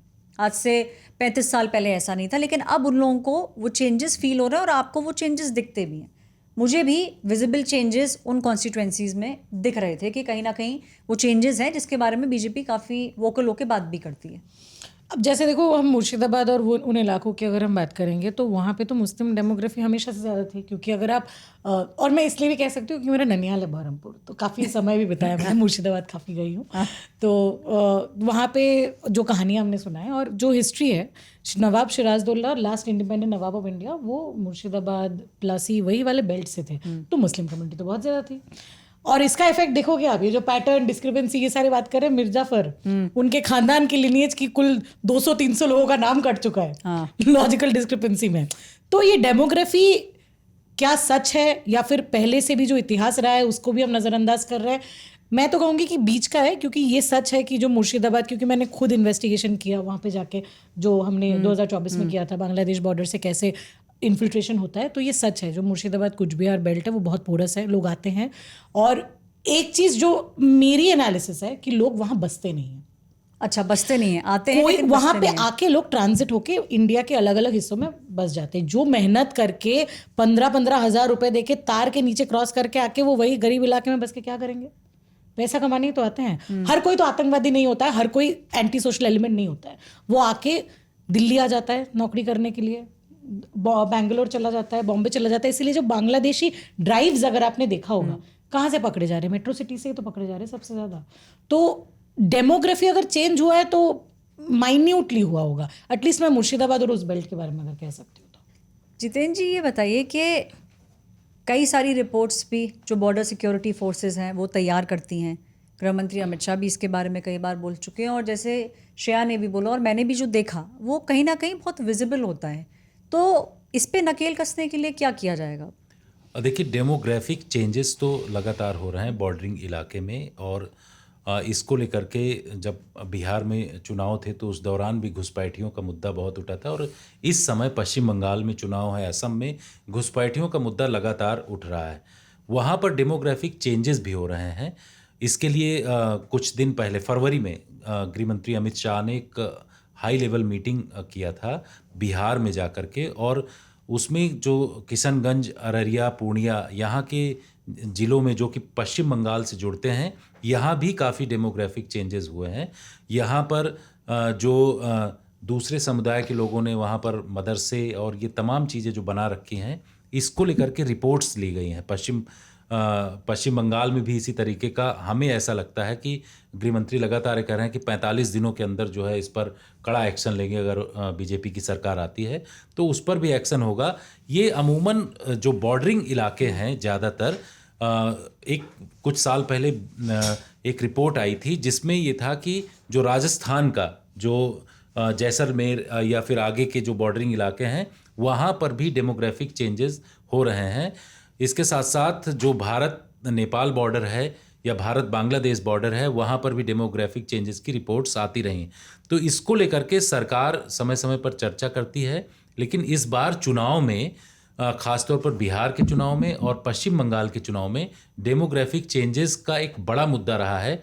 और आपने भी जहाँ तक जो विजिट किया है वहाँ पर आपको विजिबल दिखाई पड़ रहा है, आँखों से दिखाई पड़ रहा है कि किस तरीके से चेंजेज हुए। तो सरकार जैसे ही वहाँ पर बदलती है, स्टेप कड़े उठाए जाएंगे, और ऐसा लग रहा है कि जैसे कि बिहार में मीटिंग किया, उसके बाद मीटिंग बनाकर करके कमेटी बनाई जाएगी और बड़ा एक्शन पश्चिम बंगाल में भी होगा। देखिए, एक चीज़ जल्दी से कर लेते हैं क्योंकि दावे हो रहे हैं और काउंटर दावे बहुत सारे हो रहे हैं। तो ये बताइए कि क्या लग रहा है आपको संजय जी, क्या होगा इस बार? रैपिड फायर जल्दी से 30 सेकंड। अमित शाह तो कह रहे हैं कि 152 सीटों में से हम 110 सीटें जीतेंगे, तो थोड़ा कम नहीं बता रहे हैं इनको? तो और भाई, जब मन के लड्डू फीके क्यों? खूब घी डाल के, खूब शक्कर डाल के खाओ, क्या मतलब है? पचाने का भी कोई वो नहीं है कि पचेंगे कि नहीं, मन के लड्डू हैं। नहीं सर, उन्होंने कैलकुलेशन किया है क्योंकि उसमें 43 सीट्स नहीं सर, उन्होंने 43 सीट्स मालदा, मुर्शिदाबाद, उत्तर दिनाजपुर छोड़ दिया, वो छोड़ के कह रहे हम सब ले रहे हैं। नॉर्थ बंगाल की ऐसे भी उनका वो है, लेकिन एकदम से ऐसा नहीं। ठीक है, दावे हैं, अपने अपने दावे हैं, तो ठीक है। हम तो सिर्फ यही कहेंगे, मन के लड्डू फीके क्यों, खूब बढ़िया खाओ। आपको क्या लग रहा है क्या होगा? ये तो आपने जो बोला ये बीजेपी का दावा था, आपको इस बार क्या लग रहा है? क्या मुझे लग रहा 80 से 90 तक बीजेपी? हाँ, ओके अभी चूंकि इनका अपना इलाका है हाँ। जो इनकी वैसी सीट है, तो इसमें हो सकता है पिछले फायदा बार ले जाएं। 59 आए थे इसमें। हाँ, अब सेकेंड फेज में क्या इस बार, लेकिन इससे पिछले बार से कंपैरिजन कर नहीं सकते क्योंकि पिछली बार SIR नहीं था, इस बार SIR है, तो जो भी होगा अप्रत्याशित होगा। क्या लग रहा है आपको? जितना हमने देखा है गृह मंत्री अमित शाह को, और कई जगह हमने मतलब साथ बैठने का मौका मिला है, जो वो कहते हैं वो तो जरूर होता है, और जो नहीं कहते हैं वो अवश्य होता है। अच्छा, यानी कि बहुत सारी ऐसी चीज़ें हैं, जितना हमारा मानना है, अगर आंकड़ों की बात करें तो 110 सीट के आसपास गृह मंत्री ने कहा है। यही लगभग जो बहुत सारे लोग बता रहे हैं कि 100 से 110 सीटें जो हैं 152 सीटों में बीजेपी की आ सकती, क्योंकि एक स्ट्रॉन्ग होल्ड एरिया है जहां पर बीजेपी ने पहले भी बहुत अच्छा परफॉर्मेंस किया है। इस बार डबल करने की कोशिश है बीजेपी को, वो हो रही। तो ये तो देखिए लड्डू बना चुके हैं और खा भी चुके हैं संजय जी। तुम्हें क्या लगता है कि इस बार लड्डू कौन खाएगा? देखिए, पहले अमित शाह जी ने पहले चुनाव में कहा था कि 200 पार हो जाएगा, लेकिन डबल डिजिट तक ही सीमित रह गए। तो इस बार भी, क्योंकि ये आई थिंक बीजेपी ने सब कुछ दे दिया सिलेक्शन में, अगर पिछले बार के कंपैरिजन में हम कहें तो शायद इस बार ट्रिपल डिजिट का जो आंकड़ा है वो बीजेपी इस बार छू सकती है, दोनों फेज का मिला के अगर मैं कहूँ। लेकिन एक ऑब्जर्वर के तरीके से ग्राउंड पे मैंने इलेक्शन नहीं कवर किया है, तो फटीग, एंटी इनकम्बेंसी नहीं, अगर जो नैरेटिव या फिर जो भी डिस्कशन में उसको भाप के जो मुझे लगता है ऐसा कोई डेफिनेटिव मार्कर नहीं है कि टीएमसी एकदम ही चुनाव हार जाए। तो सेकंड फेज के बाद ही समझ में आएगा। लेकिन हाँ, इस बार बीजेपी ट्रिपल डिजिट में पहुंचना चाहिए, more stronger as an opposition BJP को आना चाहिए। और जो लोग ये कर रहे हैं ना, मैं सिर्फ एक लाइन बताऊंगा कि उनका ये कहना है कि बीजेपी दावे चाहे जितने भी करे, लेकिन ग्राउंड पे जो टीम होनी चाहिए, जो ग्राउंड पे कैडर होना चाहिए, वो नहीं है अभी। वो नहीं है। तो सिर्फ ऊपर ऊपर पी जाते हैं जो पीने वाले हैं, और यूं ही जी लेते हैं जो जीने वाले हैं।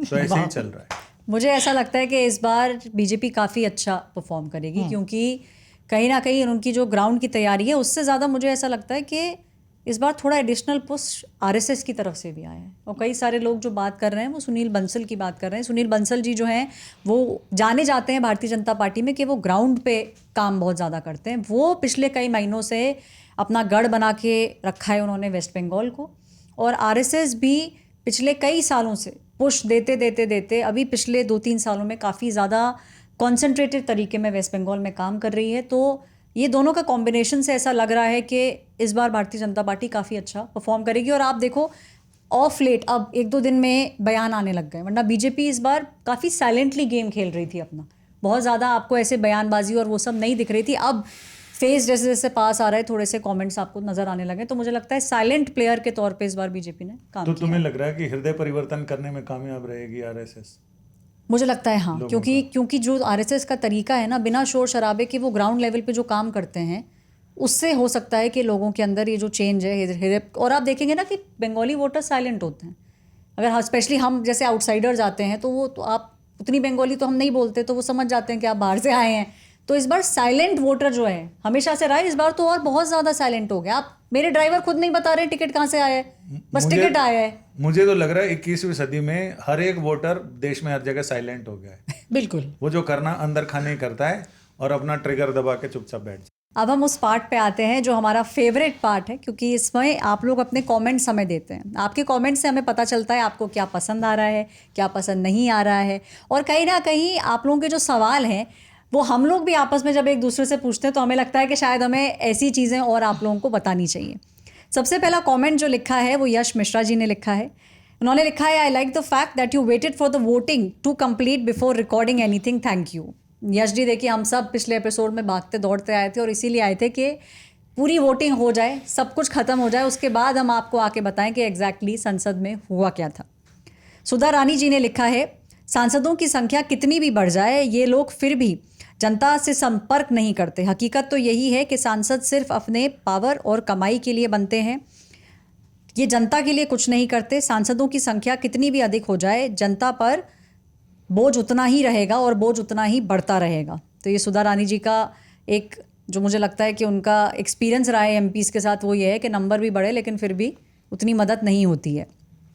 अजय कुमार जी ने लिखा है, ऐश्वर्या जी आप जितनी खूबसूरत हैं आपका विश्लेषण उतना ही अच्छा है, thank you Ajay ji, thank you. वैसे आप सभी, मौसमी जी, पीयूष जी, अमित जी, राहुल जी, आप सबकी जुगलबंदी बहुत शानदार रहती है। मैं आपके पॉडकास्ट का बेसब्री से इंतज़ार करता हूँ। Ajay ji, thank you very much हम सब की तरफ से। पवन कुमार जी ने ये लिखा है, मैं रिपोर्टर्स अफेयर को देखता हूँ और हर शुक्रवार को इसको सुनता हूँ, इंतज़ार रहता है। आदरणीय मैम और सर, ये मोज़ाम्बिक में रहते हैं, पहली बार इन्होंने ऐसा कोई शो देखा है जिसको अगर 24/7 भी चलाया जाए तो ये इसको लगातार देखते रहेंगे। Thank you for your honest reporting. Pawan ji, thank you very much कि आप मोज़ाम्बिक में बैठ के इसको देखते हैं और इसको इतना पसंद करते हैं। यश जी ने लिखा है, ऐश्वर्या दीदी, आज तक पर आपकी रिपोर्टिंग एकदम कड़क है। जिस निडरता से आप बिना डरे सच बोलती हैं वो देखकर बहुत अच्छा लगता है। आप साहसी तो हैं, साथ ही बहुत सुंदर भी हैं। Thank you Yash ji, thank you. आपकी सादगी मन मोह लेती है।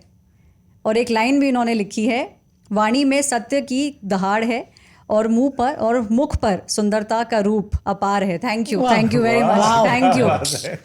महेश जी ने लिखा है, पिछला पॉडकास्ट बहुत देर से रिलीज़ हुआ था,